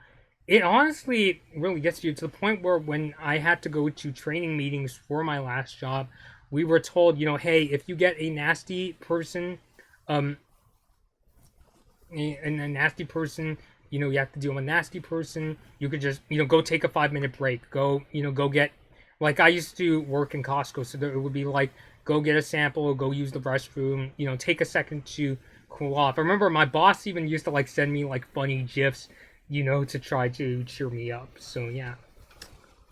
Jeffrey says, I mean to be a bit off topic. The Loud House is the most popular show on Nick and uses some similar animation styles as Star vs. the Force of Evil. I'm kind of mixed on The Loud House, to be honest. I'm sure the newer episodes are better, and I am interested in checking out the Casa Grandes, which is the spin-off show that's focusing on Lincoln's friend, like his friend Ronnie Ann's family. So maybe I'll get back into that show. I'm kind of on the episodes of The Loud House I've seen because they're very lesson based, and I thought they were kind of cliched, especially even just the idea of one boy 10 girls. I thought, like, really, we're going down that route. But if the newer episodes are good, then I'll check them out.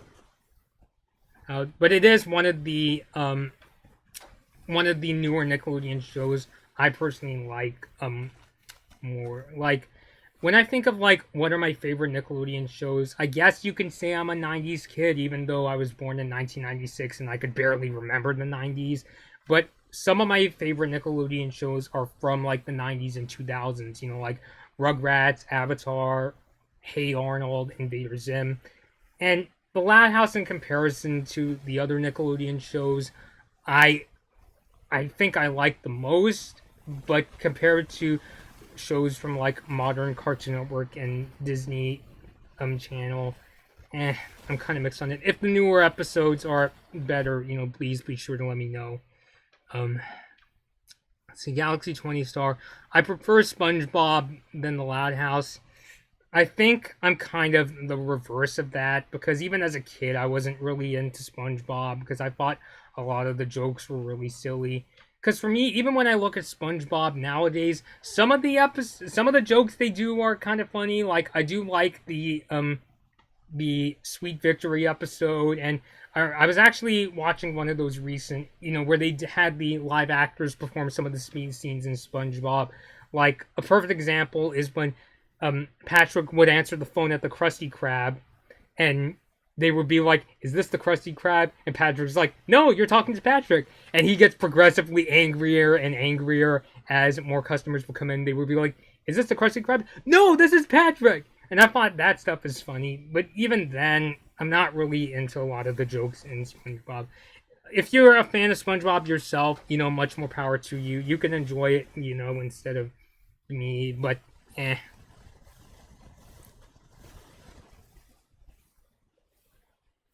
But getting back to the chat, Galaxy 20 Star asks, speaking of which, did you watch the 20th anniversary of SpongeBob? It's not really my cup of tea. I mean, I'm sure for SpongeBob fans, like I know my friend Steven is a SpongeBob fan. I'm sure for, fans who have been following SpongeBob since they were like a kid or since like the very beginning, I'm sure it's, it's a really great time for them. But, it's not really...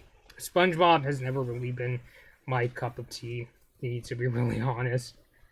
And funny enough, one of the reasons why I rebranded my channel to Blood Moon Bobby was because I know SpongeBob is kind of like a favorite topic for like the animation YouTubers. Like I know YouTubers like Pie Guy Rules and The Lasky Bum.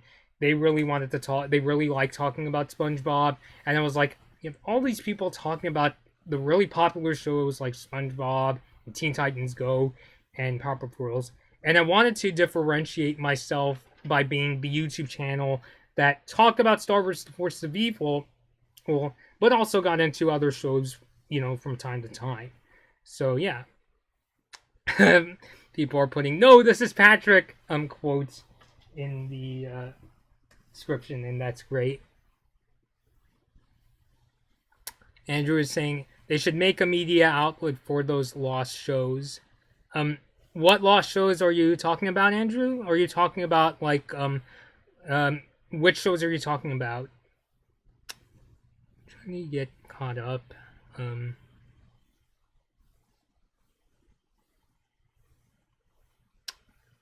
Galaxy 20 Star points out Cartoon Network had many great shows like Grimm, Candy, and Chowder. And just like Disney Channel, I think Cartoon Network has great shows from both its past as well as its present. With Cartoon Network, I really like shows like Grim Adventures of Bill and Mandy, Kids Next Door. I personally was really into. I really like the Craig McCracken shows like Foster's Home for Imaginary Friends and the Powerpuff Girls. So many good shows. I'm also a Camp Lazlo fan. And oh my god, I especially used to like watching Total Drama Island on Cartoon Network. And Galaxy 20 Star, TTG hate is boring. Because at this point, hating on Teen Titans Go is basically just beating a dead horse, metaphorically at this point. Like, a lot of people don't like that show. I personally don't like Teen Titans Go either. And yeah, I've done a few videos hating on Teen Titans Go, just like what Johnson Hood Deadpool has done, but it's just like I don't like sticking. Like I'm the kind of person where it's like once I say my piece about something, maybe I'll do a couple videos on it, but I don't want to turn my channel into the Teen Titans Go hate channel or the Butch Hartman All Access hate channel. Like that was one of the things. Even though I know that Butch Hartman has started to get back into headlines. But at this point, I feel like I already said my piece. I'll wait for All Access to come out. I'm not a fan of how Butch has been handling the PR of All Access because I think he's just basically hiding things and reserving things for only his most diehard fans. And I think that's honestly a really bad way of, running a streaming service and that sort of a thing. NGPW Girl says, what? You watch Johnson Hood Daypool 2? I don't watch him as much as I used to, but I do like his content. We've even talked to each other on Twitter a couple of times. Like, I guess you could say in a sense he sort of inspired me to start my YouTube channel.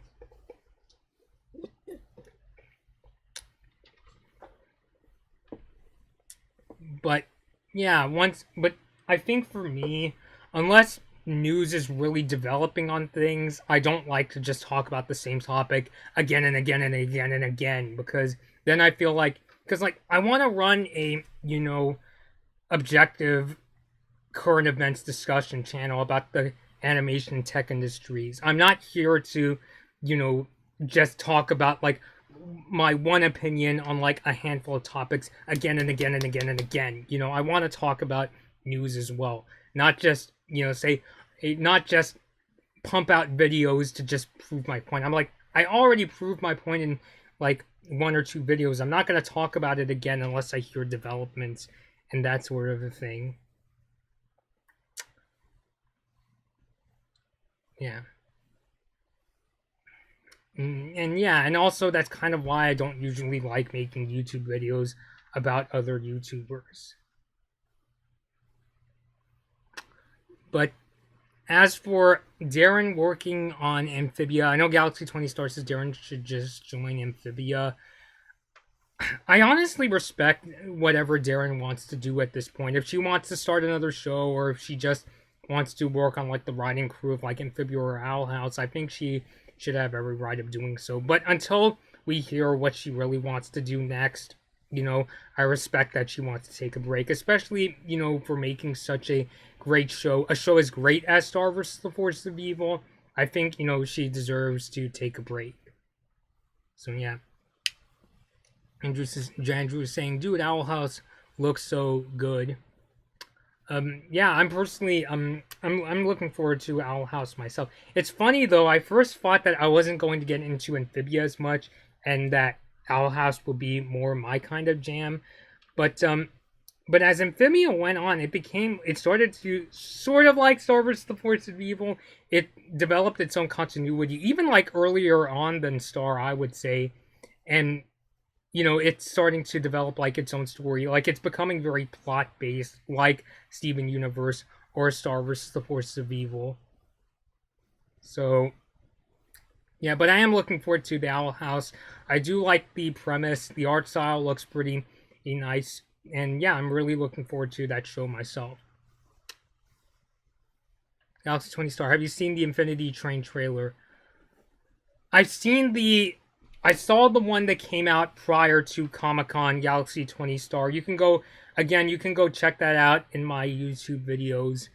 I don't know if I'm going to do a trailer reaction to the one that came out before Comic-Con, because I know the first episode came out, so I'm probably going to watch that instead of doing a trailer reaction, because if I watch the episode and do a trailer reaction, what's the point? If the episode's out, I'm going to just watch the episode.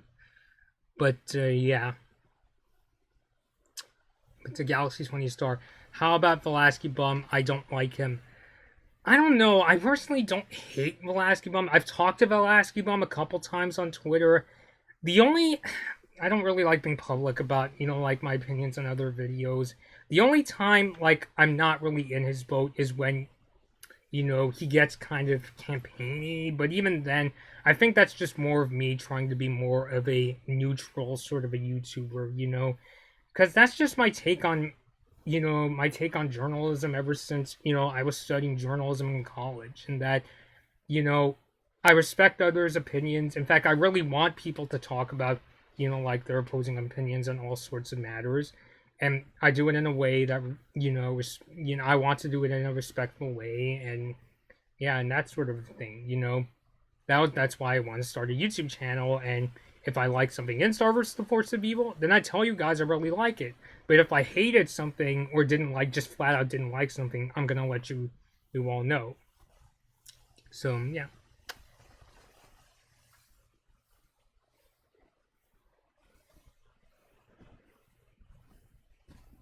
Galaxy 20 Stars saying Amphibia is just Gravity Falls mixed with Star vs. the Force of Evil. I don't know if I go that far. Like, yeah, it has similarities to those other two shows, but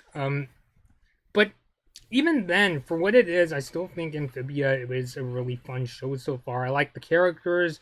I like where the show is going. I heard it really gets good, especially in the later episodes.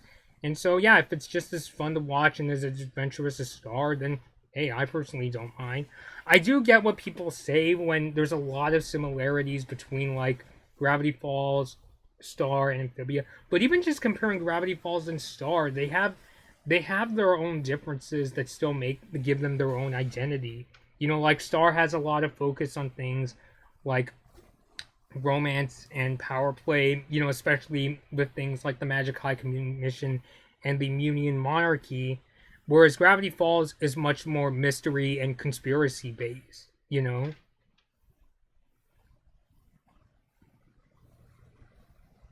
So, NJPW Girl, how about Avatar The Last Airbender? Definitely a fan of Avatar The Last Airbender. It was honestly Avatar for me was like Star before Star, you know, because it had a ongoing story, really epic ongoing story, and really great characters, and it was for me it was the first show that I really got into shipping. Like I really shipped Aang and Katara as a couple just as much as Starko, if I'm being really honest. So yeah, definitely a fan of Avatar. Um, I think you know people should check it out. I'm very interested to see how that Netflix live action reboot of Avatar is going to go. I hope it's not gonna be. I hope it's not gonna be like just a clone of the Avatar: The Last Airbender series where it's just the animated series just with live actors. I hope that they do maybe some like different ways where maybe they have like different character they come across different characters and maybe get rid of some things like Chintown, which I rewatched that Avatar Day episode. I still think that episode is really silly and just really ridiculous because the Day episode is just basically just joke. Like it's just a really jokey episode, and even though I'm a really big fan of Avatar, the two things that didn't age well for me about that show are the dialogue and the humor. Like I thought the humor, like if I'm comparing, like kind of like what my friend Steven says, if I'm comparing Avatar to Star, I like Avatar's plot better because I think it's more or fleshed out and flows better. But Star has better. I find the characters more entertaining. I like the dialogue more in Star, and I also think even if the jokes didn't always make me laugh out loud in Star, I didn't find the humor as cheesy. If anything, I like how in Star they even took some shots at like black comedy. Like one of the perfect examples is remember in the going out of business episode of Star where Star is on that unicorn I think is made of cake and Janet takes a bite out of the neck and it's like bleeding raspberries. I thought that was really great. Or even in like in the Ludo in the Wild episode where Ludo is talking to that bug and then the spider comes down and starts eating like the bug and all those bits of the bug are like falling into Ludo's mouth and he thinks it's tasty. So I thought that was that was really funny. It's cringy in a way, but it's a good kind of cringy. Almost like wow, the show really went there. Maybe not like South Park went there, but you know, it's just like dang, that's kind of dark. And JPW Girl says, as long as M. Night Shyamalan or whatever his name is not directing it again. And yeah, I think I'm in that same boat too, especially since it sounds like it's going to be a Netflix series, so it's not like it's going to be a movie. And yes, I did see the Last Airbender movie, and yeah, if you want to know, my thoughts on the Last Airbender movie are basically the same as even though a lot of people don't like him nowadays, the same as the Nostalgia Critic. Like, if you want to see if you want to know my take on The Last Airbender, just watch Nostalgia Critic's review of that movie. Like, because his thoughts are basically identical to mine. Other than, I do think Avatar could have had potential of being made into movies It's just that they put it in the wrong hands. Galaxy 20 Star. People didn't like how Star wasn't like Gravity Falls. Again, like I was saying before, and kind of developing on it, I do think that some of the romances kind of like felt a little forced / unneeded. Like especially toward the end, they put all sorts of like romances in. Like they sort of made Kelly and Marco a couple, even though they ended up just breaking off a few episodes later. And then there was that whole thing. But some of them were like entertaining to watch, like especially the way the episode where Jackie and Margot broke up, like the way Jackie, he said, yeah, it's that's where they're, we're gonna have, I think, you were a lot happier on Muni, and I kind of respected that. So I do get it in a sense because there's a lot of romances within Star Wars: The Force of Evil, but I do think that a good amount of them were handled just fine.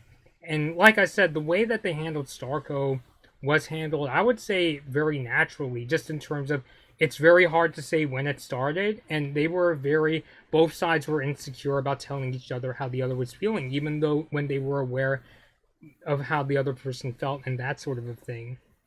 Galaxy 20 Star saying, what's your favorite season of Star Versus? Season 1 was good to me because I like humor and less dark episodes, but I like all seasons. That's really hard to say, and I know you're taking off, and I hope to see you later, but I will say I think my favorite seasons were seasons... It's really hard to say, because seasons 2 and 3, I do like how they went into new directions, especially when they started adding a lot of twists in season 2 and 3, especially in season 3. But at the same time, those two seasons had its issues. Like season 2 had quite a few like very fillery episodes, like Red Belt, and the episode where what was that episode? The one where Marco was trying to make that, turd of a kid, Jeremy Birnbaum, look bad. And, but at the same time, season 2 had some really incredible twists, like, the sleepover episode, and even the last few episodes, like the Face the Music episode was really great, and so was the final episode. So, yeah, glad you could join us. Galaxy 20 Star. Is your name pronounced? Is it Javi or is it Javi? I think you said your name was Javier, right? How do you pronounce your name?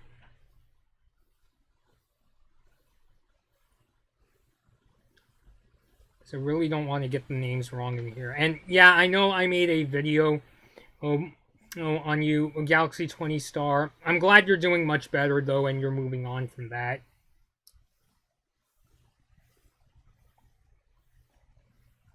Alright. Talk to you later, Galaxy 20 Stars. Really nice. I know my YouTube, my YouTube name is Blood Moon Bobby. I personally prefer when people just refer to me as Bobby, to be honest, because that's the nickname I've went by throughout my life.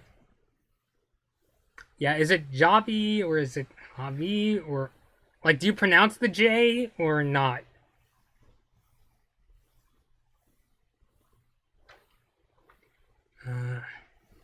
AJPW, or have you ever watched Key and Peele and Chappelle Show before? Both these shows are hilarious.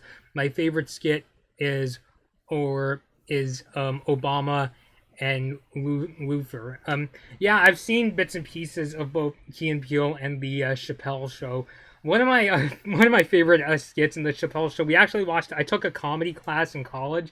There was the skit where Chappelle played a black white supremacist. Like, Chappelle was playing this like blind dude who, and it was such a perfect like episode of irony. Like, yeah, they're in he was raised in a racist community, and even though Chappelle's character was black, they still the irony is the white supremacist characters, they still wanted to keep Chappelle's character around because he was part of a movement, and he was writing books and that sort of a thing. and that reveal scene where he goes to that rally and he's in that clan outfit and he takes the hood off and all the people are in shock and that one guy's head explodes. Like, I thought that was hilarious. I think that's one of my favorite Chappelle Show skits. And Key and Peele, what's my favorite Key and Peele? They have a lot of really great skits, but some of my favorite Key and Peele skits that my sister showed me is the one. I forgot the name of it. There was one where they were on like a dancing show, and Key's character has been informed that like his family got in a car accident, and they're trying to say, who, is there any possible people who may be responsible? And Peele's character is kind of implying, I did something, and it's really building up, and a lot of the comedy comes from how he has to keep a straight face even though he's dancing, and his facial expressions, he's trying to keep a straight face, but as it keeps going on, he's just getting angrier and angrier, and that sort of a thing. And then at the end he starts going after Peele. I thought that was hilarious. And another skit I really like from for the people who are stepping out, I'll see you later, Galaxy 20 star, who else? Andrew's also leaving. It was really nice talking to you, Andrew. I hope to see you later.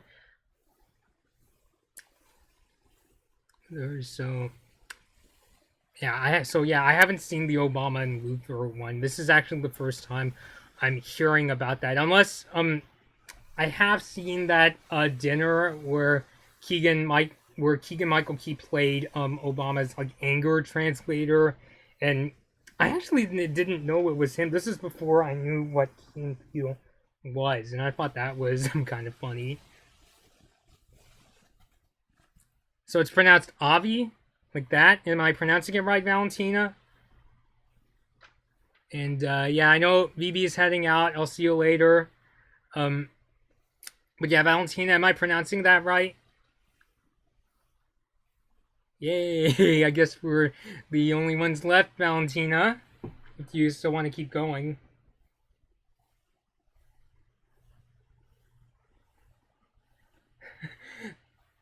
But Vivi, if you need to head out because you have something to do tomorrow, I totally understand, but we are definitely having a whole bunch of fun here.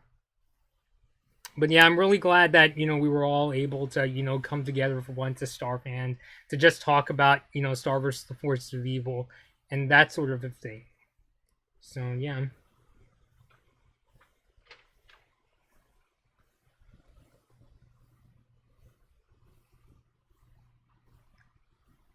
But yeah, it was definitely really fun. I'm really glad how we were able to go from having a live discussion that started off really rocky because of my own screw up, admittedly, and now it's basically I've been able to get like a whole bunch of you to come on down and share some thoughts on Star. We started off as a Blood Moon Ball discussion, and I guess this is our way of celebrating it. We were all here just talking about Star on the anniversary of the Blood Moon Ball.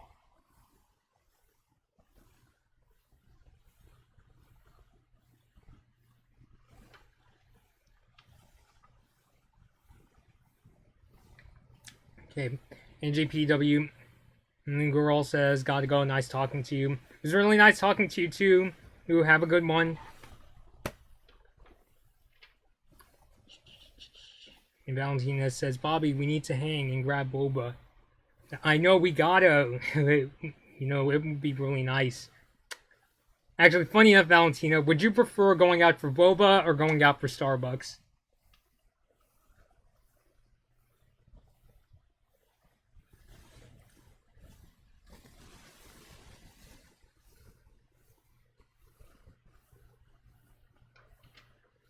Valentina, are you talking to NJPW girl?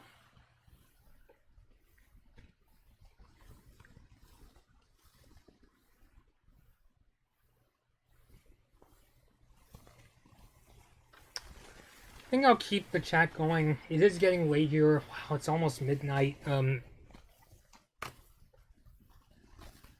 Wait, Valentina, who are you referring to?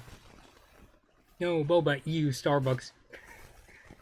We should do a thing where, like, at one time, we go to go get boba, and then the next time we meet, we go get Starbucks.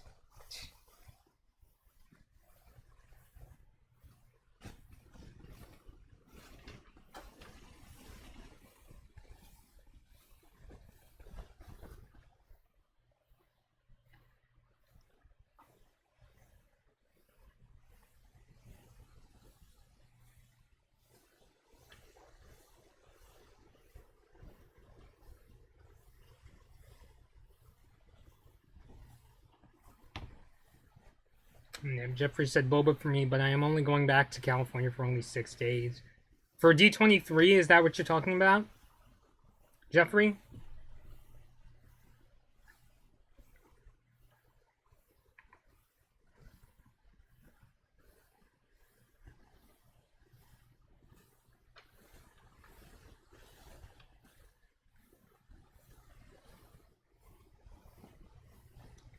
I don't know. I should have like asked people when they were still here. But do you ever like when you start like thinking about Starco, do love songs start popping in your head? It's really weird. I used like for me, like when I was fixing up the live stream and knowing that it was going to be about the Blood Moon Ball, I was actually listening to um Hungry Eyes, the song from Dirty Dancing, which by the way is my personal favorite song from that movie. I know a lot of people like the song. What's the name of that song? Yeah, the time of my life. The time of my life song. But me personally, I prefer Hungry Eyes and other songs. I think about Somebody to Love from Queen and other songs, and the Seal song "Kiss from a Rose," which is kind of weird because I remember they played "Kiss from a Rose" at my cousin's wedding.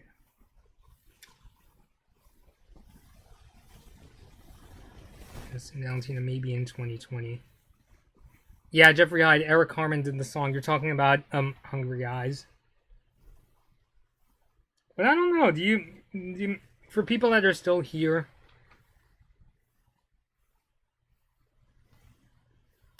Rosemember Gomez, this is really depressing. It reminds me how the SVTFOE fandom would slowly disappear.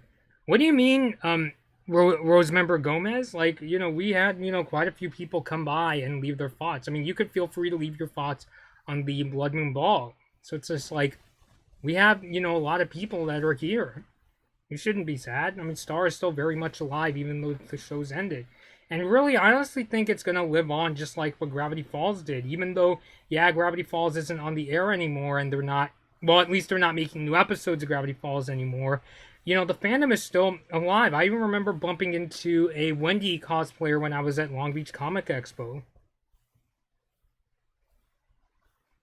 Yeah, just as Valentina said, slowly disappear, we're still here. No, it's just like, no, the fandom is just as alive as ever. I've even noticed that after the show ended, not to get into like my social media statistics or anything, I noticed there's quite a few of my followers follow me and they're also Star fans. So, I think just the fact that, I cover Star Wars the Force of Evil as well as other topics, is why they were able to follow me. So it's just like, no, it's not. It's not really disappearing. It's just as alive as it's ever been. And I hope that more and more people get to discover this show.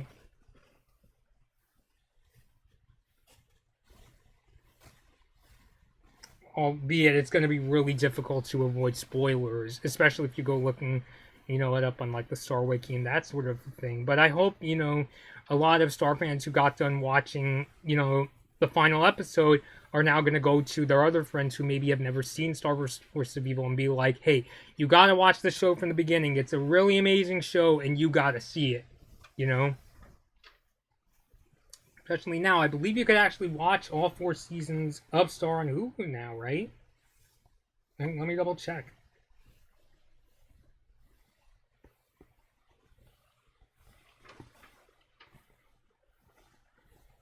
Oh my god, Futurama and oh wow, Robot Chicken and Futurama are on Hulu, but so is Mr. Pickles, which I haven't heard too many good things about.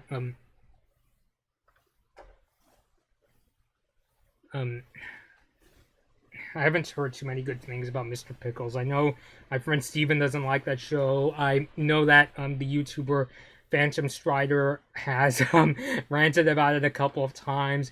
Every time I think of Mr. Pickles, I just think of that scene where the character's like, blood, blood, more blood. And yeah, I don't know. I think my cousin wanted me to watch it, but I'm just like, I don't know. Rosemember Gomez says, I feel that SVTFOE wasn't a show that you might say was super popular. Sure, it got more attention after Gravity Falls, but I don't know. Yeah, I mean, it's kind of sad that it didn't become like a super, like, mainstream Disney franchise like Marvel or Star Wars, which, I mean, I still like Marvel and Star Wars, by the way, but I don't know. On one hand, I wish Star could have more of a fan base, and I wish Disney could have promoted it way more in like the Disney Store and that sort of thing. But on the other hand, if Star became a more mainstream show, then it would mean you would be hearing like you probably hear like mainstream media get it, really dig into it. And if you think that the Star fan base could get toxic as is, try and imagine what would it be like if it became a super mainstream franchise. So I think in a sense, I wish more people would check it out. But then again, if it became mainstream, then a lot of the problems the show has would just get magnified, for lack of a better word. But yeah, as Valentina Ruiz said, Star is popular in its own way. I mean, if anything, being able to start a YouTube channel, well, talking about Star Wars versus Evil, in a sense, has helped me, get me a job. It's something that I was able to put on a resume and say, hey, I basically run my own business, even if I don't get paid doing it. But I do a lot of social media work and communication with social media followers there. Jeffries is heading to bed. Need much more rest. Real tired now. Yeah, so thanks for joining us, Jeffrey, and I hope you get, a lot of rest now. So I'll see you later. But yeah.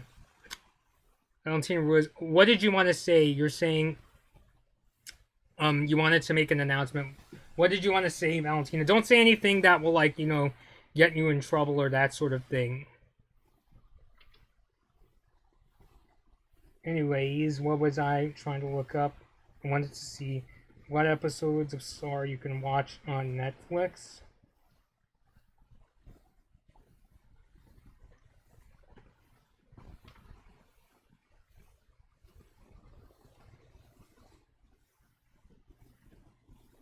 Yeah, you can watch all 4 seasons of Star on Netflix.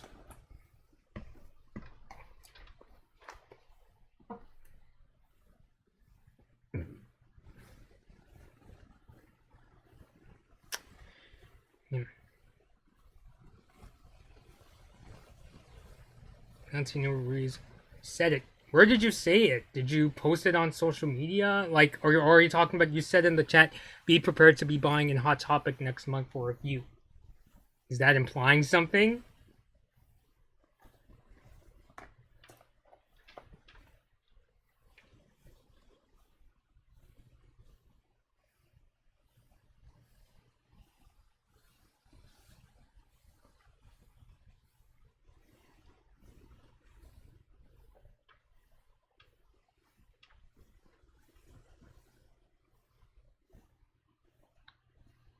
Okay, so I'm wondering what exactly you mean, Valentina. Don't worry, I'm not going to press you for questions or that sort of a thing, but yeah, that definitely sounds really exciting.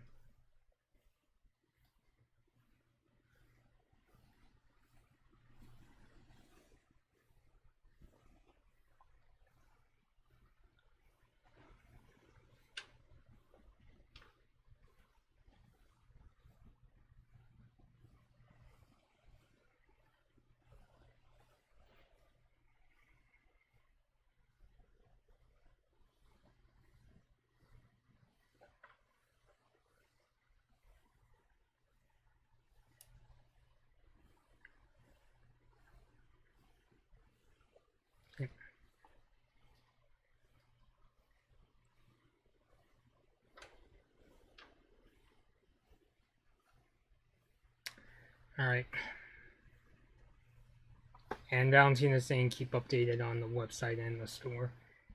All right, so I'll keep the stream going for maybe a couple more minutes. We're getting really close to midnight. I'm thinking of signing off at midnight, but I'm really glad a lot of Star fans have come by to talk about the Blood Moon Ball as well as other things related to Disney and the show itself. So, yeah. Yeah, when midnight hits, I think I'm gonna leave it off here. So if you have any last thoughts on like the Blood Moon Ball or Star vs. the Forces of Evil, it's a good time to say in the live chat right now. But I'm really glad that I was able to put this on for the anniversary of the Blood Moon Ball, and in a sense, we all kind of celebrated by having this chat here.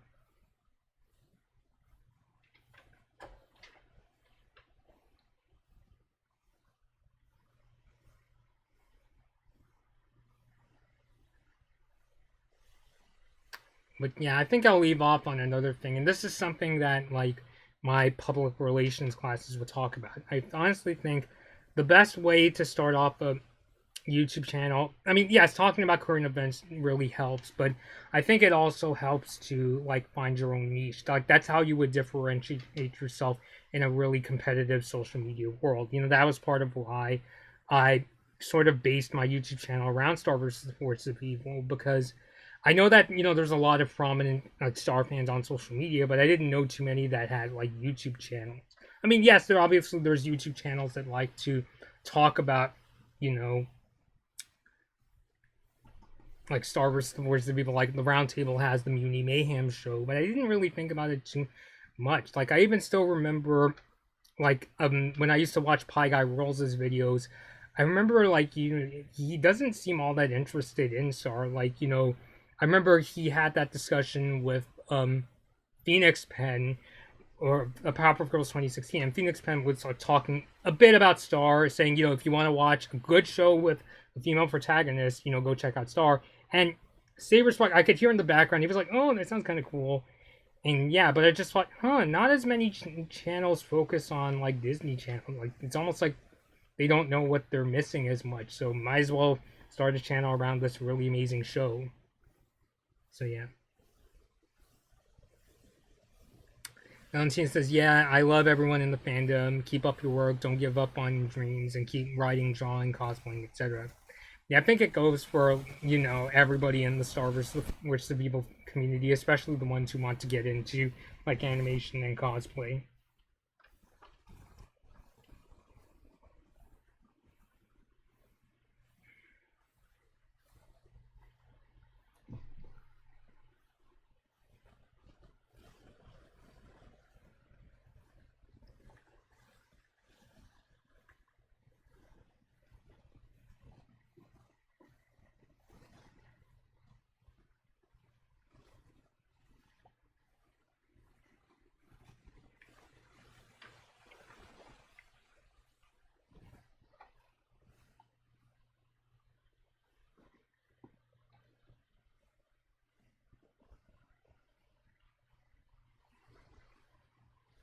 But yeah, Valentina's saying see ya, and I think it's a really good time for me to sign off because it's already past midnight. Rosemember says, "I really don't plan on buying any sort of merchandise of Star unless it adds to the story." I mean, more power to you, but if you wanna at least give a chance of Star to survive, I think the best way of doing it is to support the show through buying the merchandise. That was kind of why I bought the Funko Pops of like I'll take down my Marco one because he's the easiest to bring down. Like how I have Funko Pops of I have the Marco Funko Pop. I also have Star and Butterfly Mode Star. In fact, I got into the show so much that let me actually show you something that I got when I was at Toyzilla. I actually was just at Toyzilla last weekend because I was going to the Gallery Nucleus for that Disney travel poster event. And look what I bought. I bought another Star Funko Pop, and that's because at my workplace, I noticed that one of my coworkers like decorated her desk. She has like a couple Funko Pops and an amiibo on her desk. So I'm like, okay, so when So I'm thinking at some point, maybe when the workplace allows me to decorate my own desk and I become even more acquainted with my coworkers, I'll start, putting them on my desk. So yeah, at least for me, that's part of why I, support the show as much as I do. But yeah, I think I'm gonna sign off from here. So because it's really getting late, it's getting past midnight here on the West Coast. So once again, thank you for all the people that joined this chat. Everybody who joined in. Um, it was really great to hear from you. It was really great to celebrate the anniversary of the Blood Moon Ball in this way. Hopefully, I'll be doing more live discussions in the future. I have been talking with Valentina about doing another one after Comic Con, so I hope that goes really well, just as well, if not better than last night. There definitely won't be as many technical issues, that's for sure. So until next time, this has been Blood Moon Bobby, and thank you guys for watching.